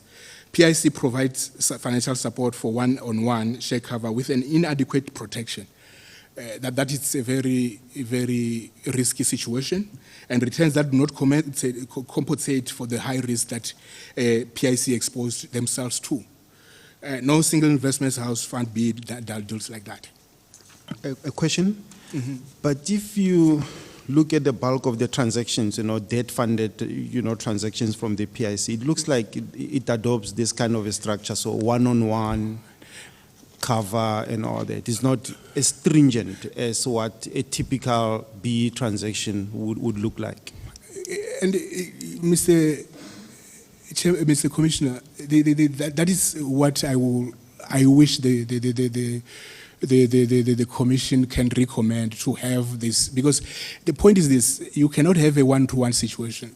And more than anything, taking shares as security for that reason, for one reason that you are taking the same shares that you are buying to be a security. So if the company tanks, you have a problem. So that is one issue that why everyone runs to PIC for investments. And that, to me, it is very difficult and very dangerous. If the PIC becomes so stringent like the other banks, then how would B deals be funded? But you need to find a common ground. For me, it's an issue of common ground. I mean, if you were to do a deal for a solid company and it's ready to be transformed, what stops you to have that same company having a vendor financing and taking a 70%? I mean, we can find 70%. I'm sorry, I might be going off tangent, but the point I'm trying to say here is that if you believe, let's take for instance, I just don't have. You believe in this company Magura Pty Ltd. Why don't you say that? Okay, I will give a B company some money, but you Magura Pty Ltd fund some sort of a 30% vendor financing, and then I will ship the whole 100% plus inclusive your 30%. Then I'll be in a position to compensate and also be able to service the dividend, the debt that I have taken as PIC. That is what the structure should be, and that is the better way to look at it. And for me, once you have that, you are in a better position to say, whatever happens, everyone who will enjoy will be in a position to lose. I mean, because even yourself as a company that the BE funded into, you have something to lose, so you will see to it that the company operates the way you want it to operate. I like some of the things there. Vendor to finance. But what I wanted to check, does the PIC get discounts on the shares? Vendor funding is a good thing in general, and yes. companies should do it. Yes. Do they get discounts? At times, yes. Yeah, At yeah. times. But the biggest thing is this vendor funding, isn't it? It will be, yeah. Yeah. Okay. Okay.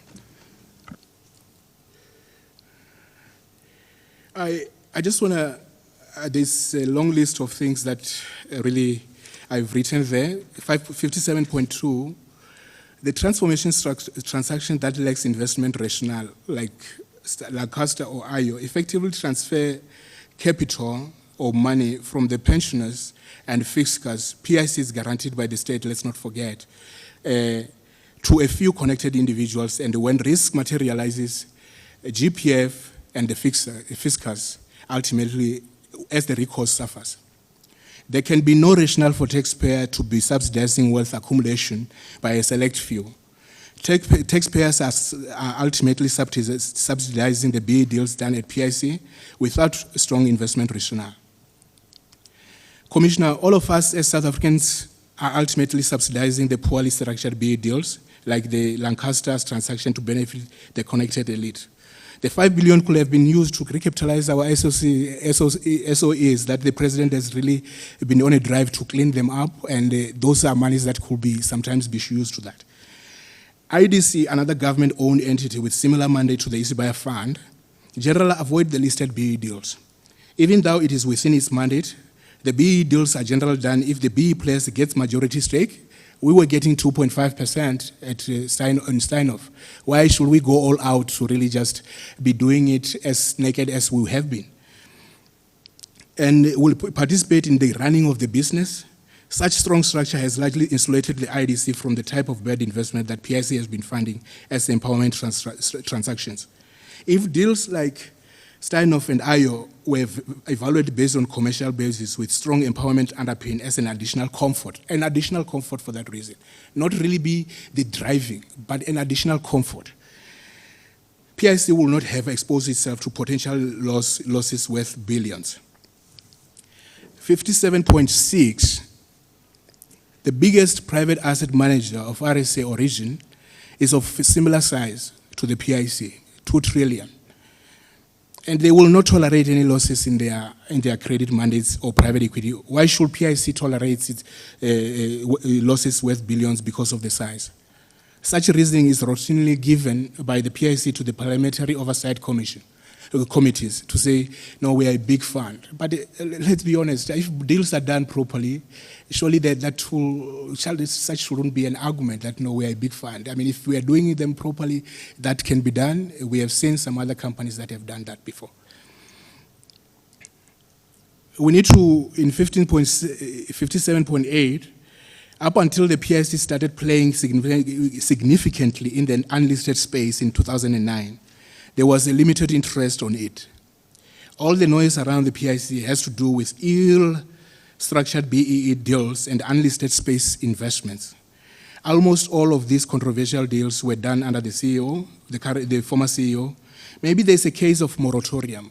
I mean, to say that, no, let's put a structure in place, proper governance structures arising from this commission with the recommendations that they will give to say, or even permanent suspension of certain types of deals. I mean, 2.5% for 9.3 billion was too rich to give to one consortium, as I will put.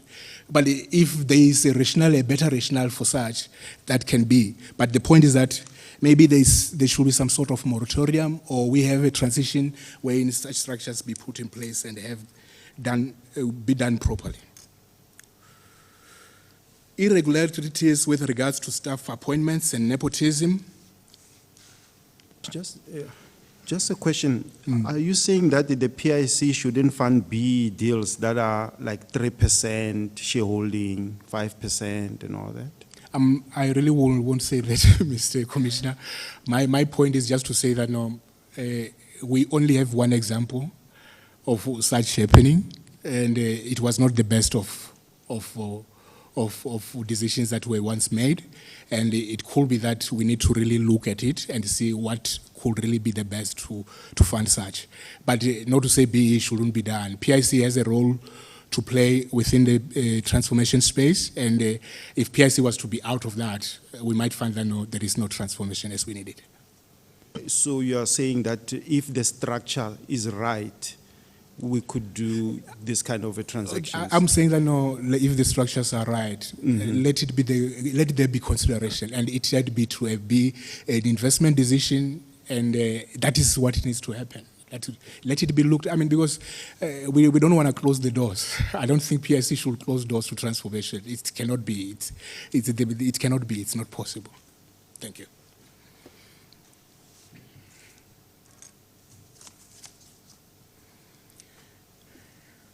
I think you've dealt with the other points. You can now move to paragraph 58.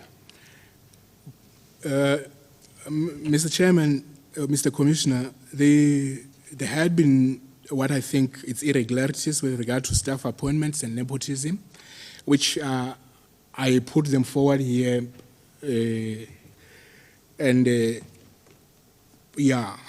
appointment of certain staff members done without following a transparent recruitment process. I need to state that Ms. Rubina Solomon was appointed as an executive head investment support without approval of organizational structure changes, advert, and interview process, unless if it had happened without my knowledge. PIC did not have staff promotion unless if I didn't know or was established after I was dismissed. Mr. Adrian Lakay was appointed in the Department of Communications within PIC without an advert and interview, unless if it happened without my knowledge, but I know for a fact that I didn't see such. I'm sorry to interrupt. I gave the undertaking a while ago that I will refer to the terms of reference, Mr. Commissioner. This is 1.14 of the terms of reference. It's on that basis that I present this evidence. Mr. Koketsumabe was on sabbatical leave for a year, however, was granted full bonus payout for the year 2015-2016. It can be checked that. How could someone in sabbatical leave be receiving a bonus without having worked? If he has not worked, is that regular to be getting a bonus? I mean, it is a known fact that no, he was a favorite to both the CFO and the CEO. And there's an issue of Brian Mavuka, GM Finance, who was disciplined and given a written warning, but also get a bonus and salary adjustment because he's a favorite of both the CEO and CFO. Tumimulobe, who possibly had the same, she since has resigned, having done what probably was the same thing that Brian Mavuka has done. We have, and these are issues that the internal audit, I have conversation with internal audit during my period when I was still at PIC, and they were investigating these matters. And also the Pasla Muslaka went and concluded a contract to sell a piece of client land in Midrand, whereas he has no authority to do so, as only such should have been decided in a committee, which is the PMC. Nothing happened because he's a favorite of the CEO. Internal audit has a report, and I got this in conversation with the head of internal audit. Just a question on Mrs. Solomon. I think there was something said about that why she was appointed. At some point in time, there was some explanation about it. Advocate Lube? Yes, I think you're absolutely correct, Mr. Commissioner. I'll follow it up, and I think it was in the evidence of Mr. Polwani, the executive head of HR. I'll come back to you on that score. I didn't know that, Mr. Commissioner. Requesting of information by the CEO from server maintenance Mimecast. These are just issues that I have questioned. If you may have realized, and I normally raise some questions. Could it be that the CEO can request that some emails from the targeted individuals on leakages that affected him be erased? That's just a question. Could it be that he can ask to erase data that affects him and CFO in the company server, saying that he paid out for Yokazimenye and appointed someone amenable to him? Could it be that from the period he knew that he was to be investigated, he will have cleaned all information that affected him, changing minutes, memorandum, etc., having suspended the company secretary, Bongani Matebula. Could it be that all laptops taken from staff subjected to leakage of information investigation or who have been involved in matters that are said to have been leaked, their laptops will have been cleaned of such information? These are just my questions, and those were just the things that I was just concerned about. Thank you. You can proceed on paragraph 63. Peculiarities within PIC which I felt that the Commission needs to be aware of. Risk department, specifically credit risk, is never involved in drafting of investment legal agreements. The process was such that it was so very secretive, only investment teams and legal teams were involved. That is an anomaly in the investment space. Mr. Commissioner, I would like you to highlight this. Further evidence will be provided to the Commission on this score. Appointments of transactional advisory. Some advisory companies have high hit rate with PIC, within PIC, such as Sao Capital, Tirisano Advisory, and Symphony Capital. Sorry, can I again interrupt? Will you just, in brackets, Mr. Commissioner, when reference to Sao Capital, it refers to a person, Nana Sao, and evidence will be brought to this Commission on Mr. Nana Sao. And Tirisano Advisory has to do with a person by the name of Kingdom, and evidence will also be brought to this Commission on this person. Some members of the teams of these advisory companies have more authority than the people within PIC about investment processes. Their voices, I need to mention to Mr. Commissioner, are heard more than the people within the organization. They advisory companies team members know more than the employees within PIC with regards to the same transaction that they employees need to position internally within PIC, which to me... Sorry, can I just ask on that? Sorry to interrupt you. When you say they know more, it's not because they have, it's that their knowledge is better. If I understand you correctly, it's that they have more information. Who has the information, the internal people or the advisors? It's not, you know, I know I'm cleverer than you, I've got more information. It's a question of where does the information lie? In the PIC itself or in the transaction? Shouldn't it be both? I agree with what you're raising, but the issue is that to find that you are an executive, for whatever you were supposed to know, you don't know. It has some sort of, I don't know whether the word demeaning will be the right word, but the lack of a better word, that is what it is. What I'm raising is that when you say I'm looking at the question of do you have the knowledge, otherwise it can be interpreted that you don't have the skill. Oh, no. No, it's a question of access to the information about it. Because the way it could be here interpreted is that the people they know more. It means that they have better skills. It's not that it's better access to information. That is the better access to the information. That is exactly it is. Thank you, Mr. Commissioner. I'm going to paragraph 66. Yeah. So, paragraph number 66, which speaks to the summary background of my victimization, demotion, suspension, and dismissal. Thank you. These three companies you are referring to, are they like the key ones which have been getting the advisory mandates or whatever, through the PIC? There could be some, but I just am saying that if you look at the hit rate, they've been very successful. That's all what I'm trying to say. Yeah. There could be some. Okay. Yeah.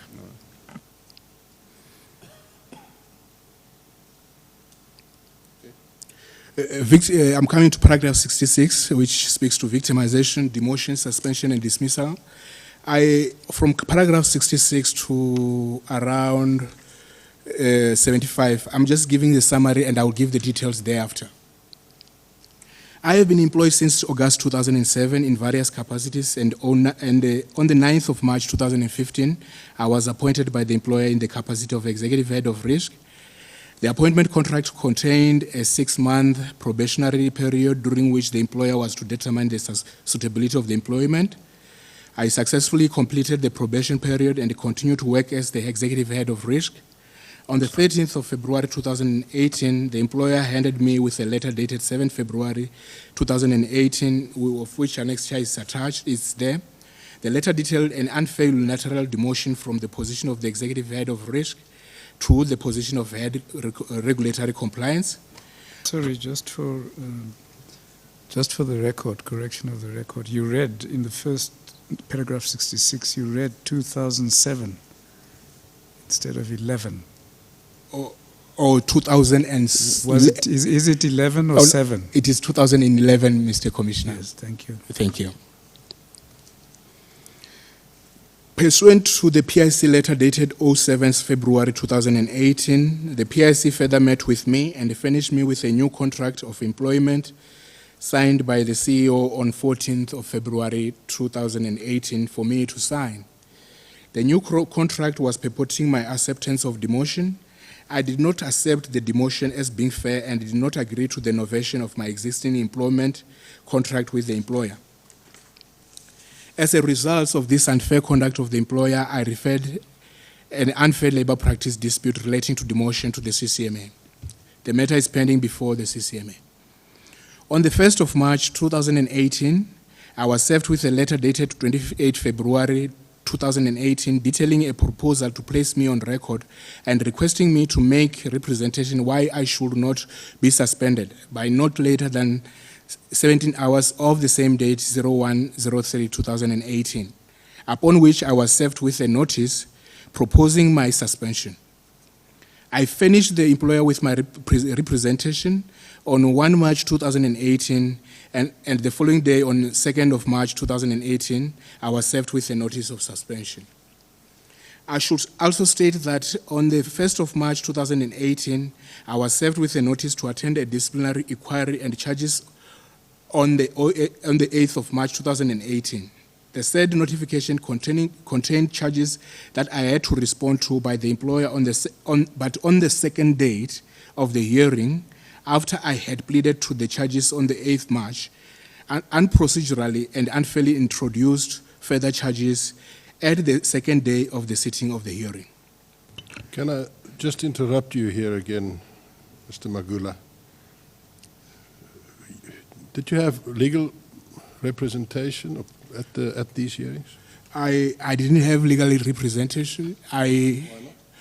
I asked for legal representation during this process. The executive head of HR told me that no, this is an internal matter which we will get you, unless if you want to be represented by an employee of the PIC or else, but we also will accord you an interpreter which you can request from the PIC. Thank you. Proceed with 72. Disciplinary proceeding chaired by the advocate P. Pillay, which is Pranisha Pillay Maharaj, were conducted, and I was finally dismissed on the 19th of April 2018. A summary of arguments against my demotion, suspension, and dismissal, and the judgment thereof is Annexure J and K. In the hearing, both CEO and CFO, in their closing remarks, they stated that they cannot trust me and they cannot work with me. What was peculiar about their statements was that my charges were mainly with regard to performance and trust. The chairperson also never appreciated the events that preceded my disciplinary. I'm talking about what I will then present in paragraph 76 thereafter. The judgment was based on the fact that the trust relationship has broken between myself and my employer, which was contrary to the charges raised against me. This supports the executive head of HR assertion that these people could make flimsy charges against you, Paul. They do not want you. That is what he said, and I will speak to that as I speak to the events in detail. Are you referring to Mr. Polwane? I'm referring to Mr. Polwane. The details of the events that preceded my dismissal are as follows. During July 2017, there was a project. Lancaster was to be positioned to the board investment committee. The PIC was in transitionary phase. I need to mention that as the board chairperson was not yet confirmed by the cabinet after the March 2017 reshuffle. Another board member, Dr. Kolani Mukwanazi, was newly added to the board of PIC and was to become the deputy chairperson of the board and thereby becoming investment committee chairperson. During this period, Mrs. Duluswayo was acting chairperson of the PIC investment committee. On 16/07, the PIC private equity team presented a Steinhoff-Lancaster transaction to the investment committee. Risk, as always, will have its reports presented after the transaction team has presented in such forums. We had reservation on the merits of this transaction, which I have really stated much about them in the previous presentation. Yes. So you can proceed to 80. I could recall during that meeting on the 16/07, 2017, I could recall mayhem in the boardroom with regards to this transaction on that day. The IC members even requested that they be excused for a period to discuss the transaction outside the boardroom. The internal audit was instructed by IC to evaluate the risk and revert to the IC. That didn't happen that day, so there was the meeting adjourned. Then the internal audit has to do the assessment and come back to the IC by round robin. Can I just ask you, is it normal for the investment committee to ask internal audit to evaluate the risk if they're in possession of a risk report? This was the first of its kind, I need to mention to Mr. Commissioner. The transaction was approved without credit risk, seeing the outcome of the internal audit report concerning the transaction.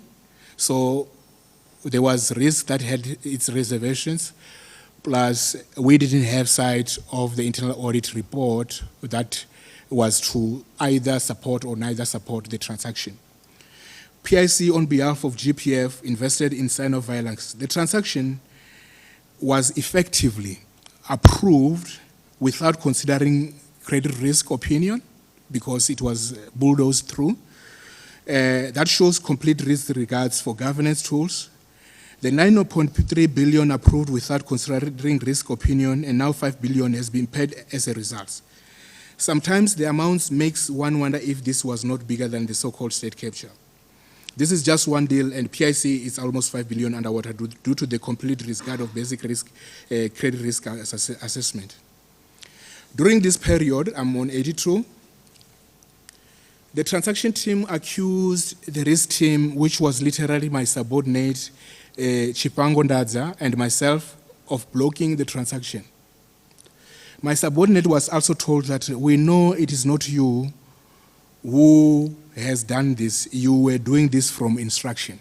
Can you just for the record identify the leader of the transaction team who made this accusation? There was Horatius, and the statement that I've written there in italics, my subordinate told me that no, it comes from the CFO. And that could only mean me as the head of risk division. On that day, some colleagues approached me to go to the CEO to level the matters with him, as they felt that risk should not have raised their concern at that forum. But there was no other way risk would have done it, as the transaction was being rushed without considering all views raised. The following period, the CEO was back. I made him aware that from where we stand as risk... Sorry, can I just go back to your point there about colleagues approached you? Mm-hmm. Were these colleagues from within your department, or whether it was colleagues from outside of the risk section? They were not within my department. They were colleagues from legal and transaction side. So they were basically saying, you know what they want, and don't raise the problems. It's going to have consequences. That was the point. Is that what your interpretation That was my interpretation. Thank you. The following period, the CEO was back. I made him aware that from where we stand as risk, we do not find comfort on the transaction, in that we felt that we, PIC, acting on behalf of the GPF, are not acting on the best interest of the client GPF. I could see that I have added more to my deteriorating relationship with the CEO, because prior to this, I could see that there was no rapport between me and the CEO. By end of July 2017, around early August, the CEO called me to his office and he said to me, I'm aware of the people you meet outside who wants to dislodge me. I no longer trust you. That is really what he said. I asked him, am I allowed to say anything in response to that accusation? He said, you are not allowed, you should have done it, should have done so a while ago. From there and then, I knew that I have fallen out of favor. I continued to do my work and reported to Executive Committee of the PIC and any other committee of the organization. I then realized that just I'm... on that? Yes. Sorry. Just when you say that that you meet people outside, or he says that you meet people outside, do you know what he was referring to? He was saying that, no, I mean, Paul, there are some people who you meet, and it could be some politicians or some people that have influence in the position within, I mean, I don't know, but I didn't know what he was talking about because he never gave me an opportunity to really say, to have conversation. How do you think he came about a view that you were meeting with people who were planning to dislodge him? I mean, what was your interpretation of that statement and what knowledge he may or may not have had, and whether in fact you were meeting with people that he could have a suspicion about? You see, I mean, you meet many people, Mr. Commissioner, and when you meet people, you won't know which ones are favorite to either the CEO or whatever. And to be honest with you, I wouldn't have known. But for me, I really didn't know specifically to which people, because I would have loved to engage more on really to understand that issue. I would have loved to engage more. I think what the Commissioner is really asking, were you involved in discussions with outside people to topple the CEO? No ways. I really was a small boy to that. I need to state that categorically. I am not in the position to do that, and I don't have influence to that level. Thank you so much. I then realized that I'm no longer considered for some functions, and at times my subordinates will be asked to do some work without my knowledge or without my input. Some of my subordinates will make me aware that they have been given tasks by the CEO and this is what they are busy with right now. And some subordinates will never bother to tell me and will run with tasks without even letting me know. And I will at times be expected to be reporting on things that I do not even know where it originates from. During this period, I will speak to those that could listen, making them aware of what I'm going through, but none of them had power to change anything, and it remained like that.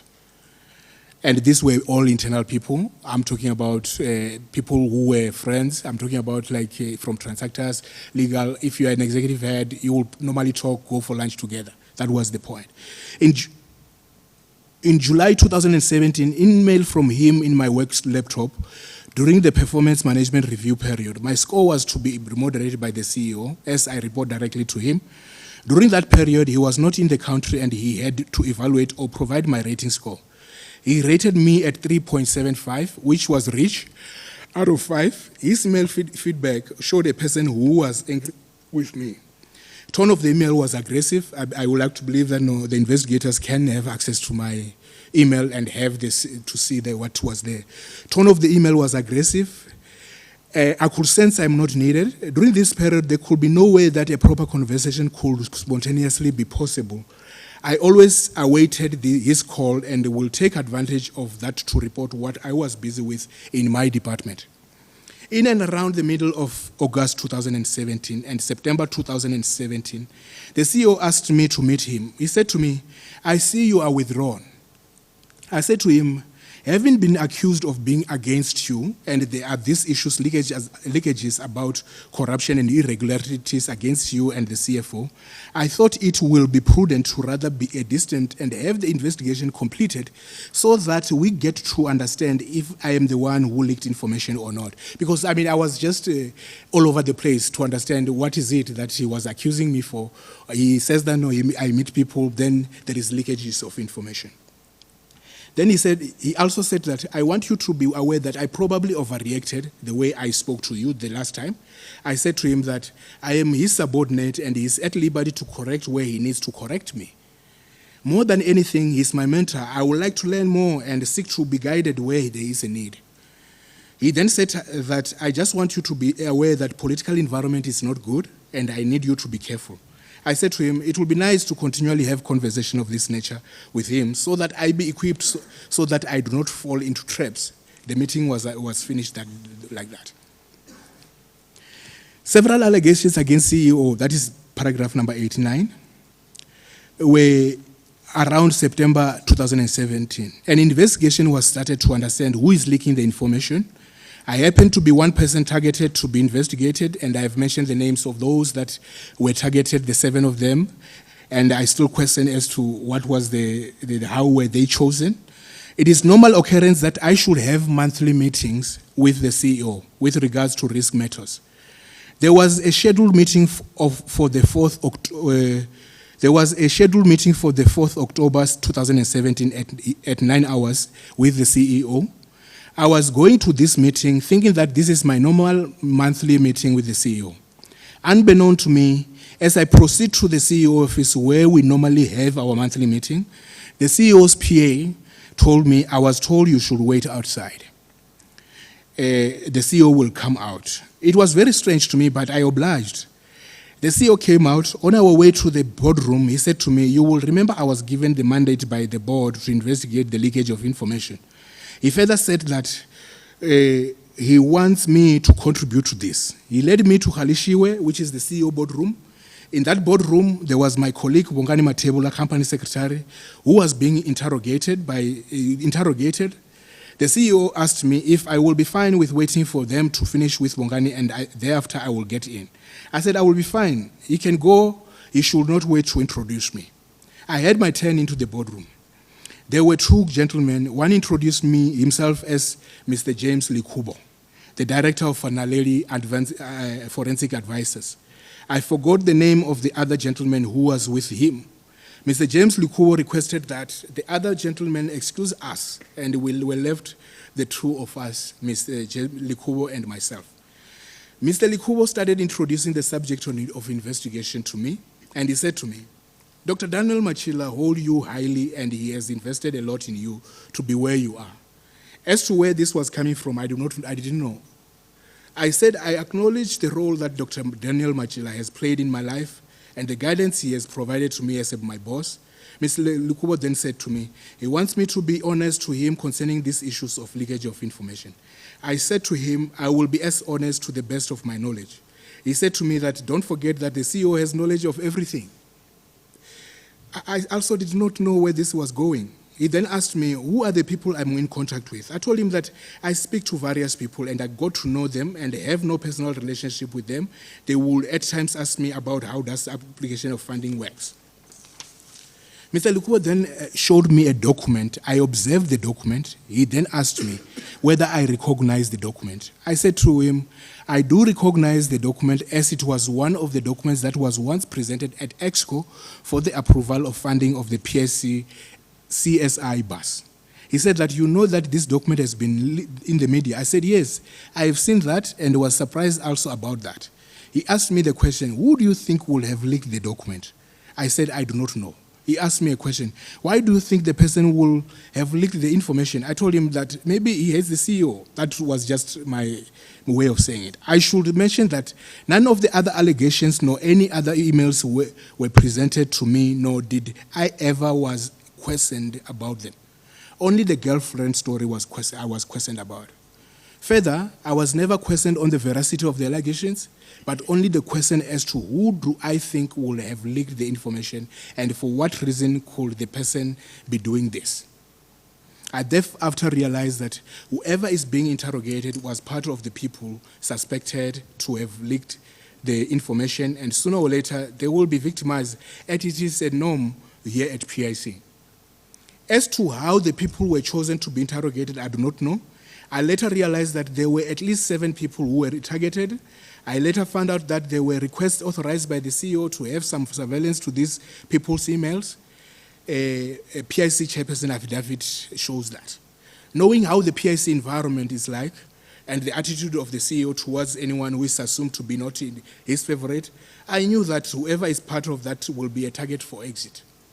With my prior tough conversations I had with the CEO about not being trusted and so on, I knew that I was mainly a target in the whole process. Never did I have sight of Naleli Forensic Advisors report. Being an executive at risk, never was I part of the appointment of BCX Naleli Forensic Advisors, which I never expected if I'm also a suspected party to the leakages. Neither internal audit headed by Rufunone Magubane was. My relationship with the CEO remained bad. You've dealt with 98, so you can proceed to 99. The board ran with matter on the aforesaid allegations against the CCO. Neither any opinion or advice on the issues was sought from the head of internal risk, save for the review girlfriend story. However, and surprisingly, the board exonerated the CEO. As I indicated earlier, it was very strange that the board mandated the CEO, who is an implicated person in the matter, to investigate himself, which presented a conflict in this regard. During this period, paragraph 101, I made the head of internal audit, Rufunone Magubane, aware that there seems to be a notion that I'm the suspect in the leakage of information, arising from the fact that the CEO made it clear that he cannot trust me. I therefore requested that he, the head of internal audit, Rufunone Magubane, should deal with the issues of allegations pertaining to the CEO without me, as I did not want to jeopardize any process that might be embarked on. Investigations or review in the conduct of the CEO with regards to the girlfriend was done without my input. Never was I in conversation with the head of internal audit. Of concern, though, was the same issue that arose during the Naleli Forensic Advisor. The veracity of the allegations against me, the CEO, CFO, was never tested. It was never fully ventilated and tested. Once the board had cleared the CEO of wrongdoing, I asked the head of internal audit, what about the other allegation? He stated that he was told that he should stop all investigation by the chairperson of the board, Mr. Buthelezi. This happened after the board strategic session during November 2017. Request by the CEO for me to leave the PIC. These issues are happening before my demotion and my ultimate dismissal. The CEO has previously requested me to leave the CEO, citing the fact that he cannot trust me. There was no ground for this. On 17/11/2017, PIC had a board meeting. When the meeting finished, the CEO said to me, we should find some time to meet in the coming week. That was the week starting the 20th November 2017. We met, and he told me that he can no longer trust in me and he would like me to consider that we part ways. I asked him, are you wanting to buy me out? He said yes. He further said I should take a week off so that I think about the matter and revert on Friday, which was going to be the 24th of November 2017. I said to him, there is no need for me to be on leave. I could be able to think coming to work. So I didn't take leave that day.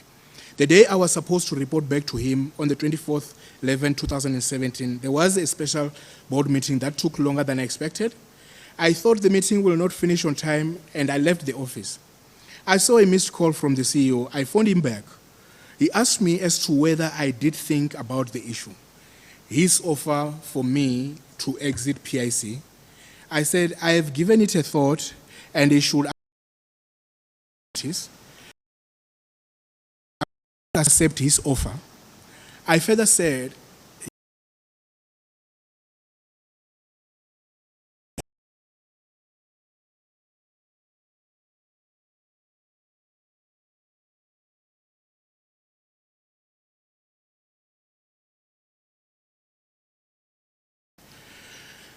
this period, I could no longer have normal communication with the CEO and the CFO. I was ESCO meetings, report what I needed to report. In and around December 2017, my team was busy with IO transaction. The person I assigned to the transaction was the same Mr. Chipangonda, Risk Division. Below is the background summary of what happened. I don't want to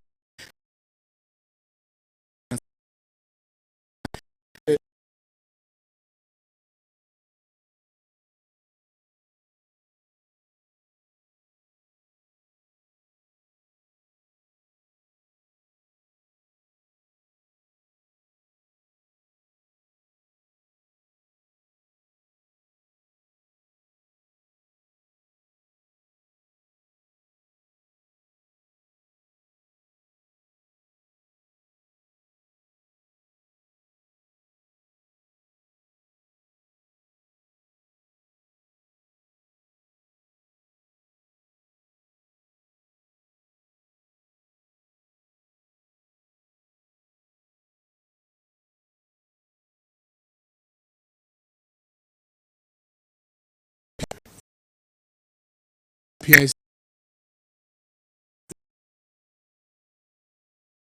That was the way I got the what you call. Based on the above facts that I've raised, we could not have been able to ascertain a true value of what we are buying, so the price was more speculative without the information that was outstanding. So a due diligence would have been the better way to really have the understanding of all risks that were to be considered for the transaction. I received a call from Matsepo More, being acting CEO. The CEO at that period was on leave. At that period, the CEO was on leave. She said to me, Paul, I have not received your recommendations for approval to this transaction. IO Technologies. I said to her, I will not be able to provide my approval or recommendation to the transaction in its current form and in any way. Why should it be approved through round robin? Because what had happened there was that Mashia Munyela, who was the company secretary for that meeting, she sent a resolutions for waiver of due diligence and the approval thereof. And all the members of the sanctioning committee, which was the PMC, had that. And I would like to believe that no, such can be confirmed by investigation as to whether such emails were sent. That conversation happened just after that email, and it was, I think it was a day or two after that, because I was not really giving the feedback on that. I stated, as I have indicated, that I will not be able to provide my approval or recommendation to the transaction in its current form and in any way. Why should it be approved through a round robin when we are fully underwriting the placement? Would it not have been better if the committee sits and have deliberations on the transaction? That was the point. I knew that this will be reported to the CEO, but I could not care less, as I already was no longer in good books with him, if not both of them, as they are one and the same thing. This communication was through a phone conversation, which, if it is possible, it can be found, I believe. To my surprise, a meeting was scheduled for the 20th of December 2017. Prior to this meeting, 20th of December 2007, I received a call from the CEO. I do remember that day, my team was having a year-end lunch. The CEO said to me, Paul, I saw a condition precedent of underwriting fees being paid to PIC. So, in essence, that condition precedent was to say, listen, if we haven't received the funds as we are the underwriter, surely there's no transaction. You first have to pay us, then disbursement. If you choose to approve, then that will be the way.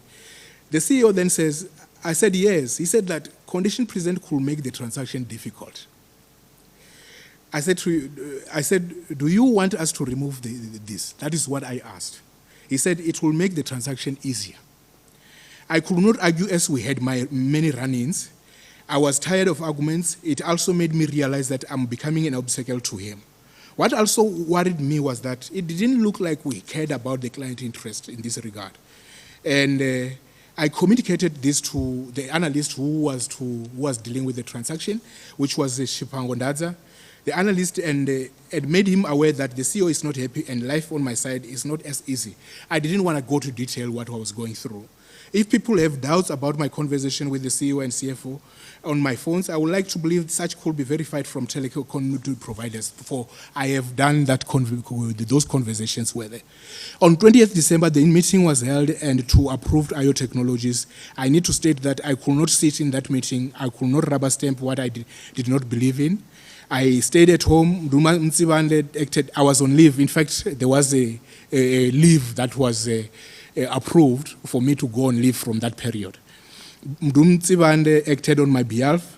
As it will later be reflected by the minutes of the meeting in the next PMC held in January, there was no senior members of that PMC, but only Dr. Daniel Machila and CFO and all delegated individuals who are not, as you will agree, well-versed with investment decision-making. Furthermore, these individuals could not dare speak anything against the two executives. Seeing this desperation from the CEO and CFO, the following questions arose, which I have already raised, and maybe the last one that I will raise in regard to this is 113.3, the timing of it all. Why during this period when all people in South Africa were focusing on the ANC conference in Nasrec. Is it to get this done so that it slips without people noticing? That was just my curiosity as I was asking myself. IO Technologies was approved as seen in the minutes.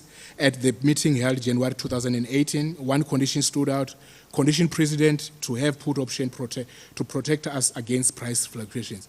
Disbursement was done. The condition precedent was not fulfilled. As to whether it was fulfilled later, that is another issue. I was already out of the PIC. The problem, that is 115. When I verified our portfolio report, I found that we have already bought and we are 29% exposed. Why this concern from my side? If the put option was a condition precedent, as per the minutes and the matters arising as I saw them, why did we pay the 4.3 billion if it is not yet fulfilled? Could it be that the put option was fulfilled within that period, from the 20th to the 20th of January, or to the next PMC? And let me bring this to the Commission attention that for the way it was, it would have been very difficult for any takers of the put option, the insurance. Normally, when you have a put option, you look at the underlining to say, is it as solid that we will be in a position to have a recourse to anything that could happen, if anything was to happen? So it would have been very difficult to get the put option, that insurance in that regard. The answer is no, as there are emails and confirmation by analysts from risk and equity sides. In any case, given the poor investment case, surely that is a repetition of what I said. The payout to IO Technology without fulfilling the CP borders on reckless investment, as I indicated earlier on, and could even be deemed to be a fraudulent disbursement. To this date, I doubt if the CP was subsequently fulfilled. I do not know. I won't really commit to that, but maybe that irregularity could be used to ask for a return of the 4.3 billion with interest, but I reserve my comment in that regard. IO Technology was said to have been oversubscribed. I indicated that. It is something that I still get worried because IO Technology, we were sitting with 29% from PIC. So that subscription, there should have been a rationing of shareholder of that 29% to all the people who subscribed, and PIC will have got a portion which speaks to what they probably have qualified for. On 2nd February 2018, there was a board meeting seeking to approve the corporate plan for onward submission to National Treasury. I thought that, no, in this regard, I was just wanting to take the Commission to the workings of how the corporate plan works, because that was one of the charge, together with the VBS issue, which I will deal with it later, that was raised as one of my issues of non-performance. So I wanted to bring that to the fore. Below is a brief background on how the process of corporate plan is done within PIC. During the course of the year, strategies are held by EXCO to update and recommend for approval to the board the corporate plan documents. Prior to the approval of the documents by the board, the documents are first discussed at board strategies in November of every, let's say November, October, just to avoid specificity, and thereafter submitted to National Treasury. There are no major changes to these documents. Since I have been at PIC, major changes were never done on these documents. Like we normally do, every year the process of updating and discussing the documents by the board in its strategy was done in November 2017, and no major issues were raised. On 2nd of February 2008, documents concerning risk were now questioned as though they were never seen anywhere before at the board. I made all to be aware that these documents were submitted to EXCO, to all EXCO strategies, and even to the board strategy, and a go-ahead without any changes was given. So there was no changes that were put to say this is the case and this you need to update. So those documents were given as they are. I further said that if there are any changes that board wants me to do, I'm ready to do that. That was on the 2nd when they were starting to question me. I said, I'm ready to do that, to do what you want me to do. But these changes, never was I aware. Unless if they came as you reread the document, which I accept that no, it is our duty as executive to see to it that no, they be addressed. Days passed and the CEO then puts a risk workshop on the 7th of February 2018, without any communication with me, and further I saw the documents changed completely from what we used to prepare over the years. Surprisingly, all discussions were no longer held with me, but Candice Abrahams, my subordinate. I could see that the strategy was to no longer have me involved. Anything connecting my role as a head of risk, subordinates were turned against me. On 7th February 2017, Risk Workshop was held, and CEO was chairing the meeting, but he was not interested in my views. My subordinates will be given an ear, and I realized that no, I should not embarrass myself. Let me just be like I delegated my duty to her and the team. And I could not even state the happenings to my team as to what was happening. And all I'm going through, I contributed where I could by engaging with those that will require my input, especially when we were told that no, we need to deal with it.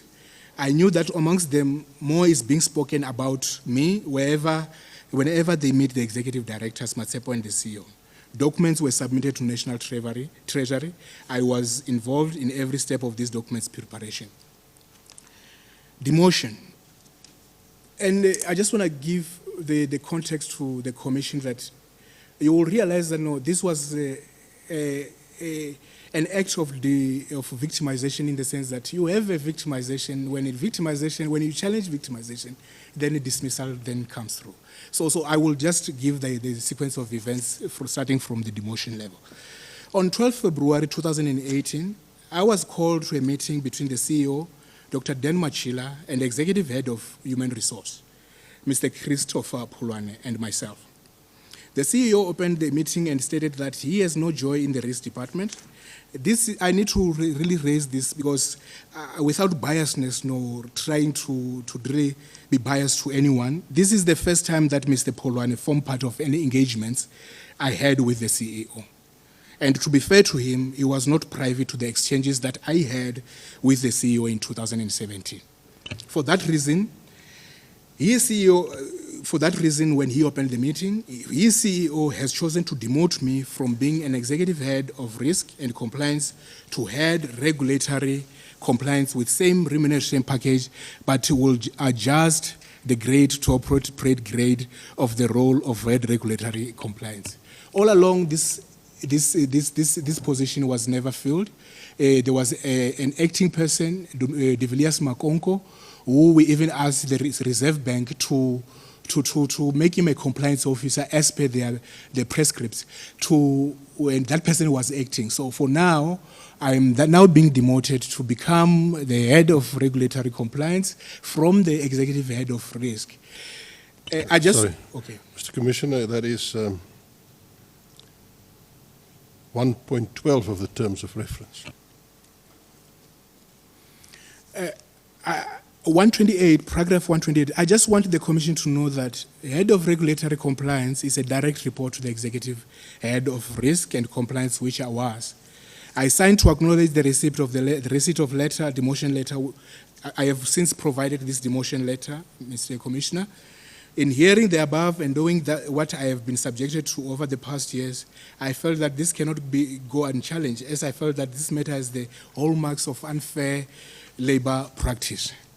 I sought for an advice and lodged a complaint with CCMA to challenge the demotion. The documents with regard to this dispute will be provided. I think I've since provided these documents to the investigators.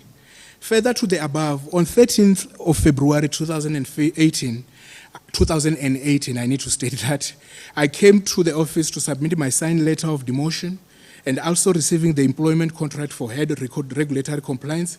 Christopher Pulwane said that I should apply my mind in what is being put forward to me. He further said that the CEO wants you out, Paul, and for that I will suggest that you consider what is on the table. He further said that they could concord flimsy charges to get rid of you, and they have big pockets, and this could take its toll on you. This has indeed taken its toll on me and my family. On 26 February, there was an EXCO meeting to which we were to discuss the documents to be submitted to the Audit and Risk Committee. Coming on the 5th of March 2018, I attended this meeting as a member of EXCO, based on the fact that my dispute is still pending, the demotion dispute. And I saw no reason for me not to attend, as it will be like I'm in dereliction of my duties, knowing the conditions I was working under. I will have been accused of not attending the meeting again, which will have been a charge against me. I was in catch-22, if I were to put it that way, Mr. Commissioner. Below, I just wanted to further indicate that there had been a concerted effort to get rid of me. The CEO on that day of the 26th of February 2018, to which I was charged again on the same issue of not having provided the documents to the ExCo meeting, has called me shouting at me that, "Are you undermining me? I told you you are no longer the executive head of risk." I said, "No, sir, I'm not undermining you." This was after the same ExCo meeting of the 26th February that I was accused of not having deliberately not followed quality assurance procedure in one of the charges in the charge sheet, which I've provided the documents. So I also, if there is any possibility of access of the computer, I replied to this email when I said, "No, say, I'm not undermining you." And he said that, "No, I just can't remember the reply, but there is an email that will confirm that, no." I wrote to him, making my way verbatim of the words that he said, just to make him aware that, no, it is becoming difficult for me to work in the environment.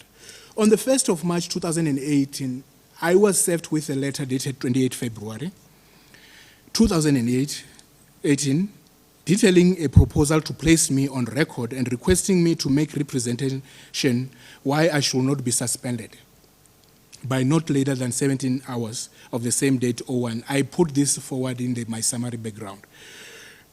Upon which I was served with a notice proposing my suspension. I furnished the employer with my representation on 1 March 2018. The following day, on March 2008, I was served with a notice of suspension. Sorry, can I just ask in relation to that, given that it was the same day, were you given the opportunity to consult with legal counsel or labor representation within the organization or external? Mr. Commissioner, the issue of legal representation, I raised it at the beginning of demotion when this became a process now, because I could receive and now I'm going for all stages of dismissal or of labor process. I asked Mr. Polwane to say that, no, I need a legal representation. He said that, no, but this is an internal matter. You are not allowed to get a representation. I think, if I'm not mistaken, I stand to be corrected. The letter, there is an Annex H that speaks to a letter wherein my charges were being said, and that letter says that my representation will be an employee, only an employee, and also the issue of me getting a, what do you call this? An interpreter through PIC that will help me if I need an interpreter. But never was I given that opportunity. And in fact, what was surprising, even when I heard the Commission's evidence from the other witnesses here to say that they had representation, I was surprised that that opportunity was denied for me, which I would have sought for it.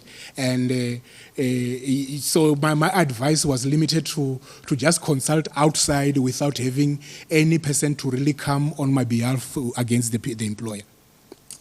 In terms of the labor practices in the PIC, would it have been something that you could have, because if you looked at the letter, which is actually appendix before that, it's the appendix before that, it's appendix H. Yes.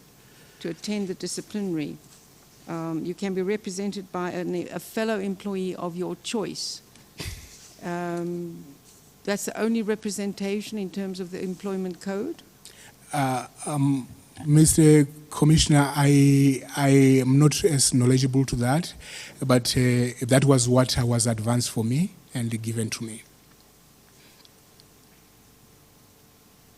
But the point you made, I think, is that in the case of the IT people, Mrs. Menye, Mr. Mayisela, they were afforded legal representation at the disciplinary hearings.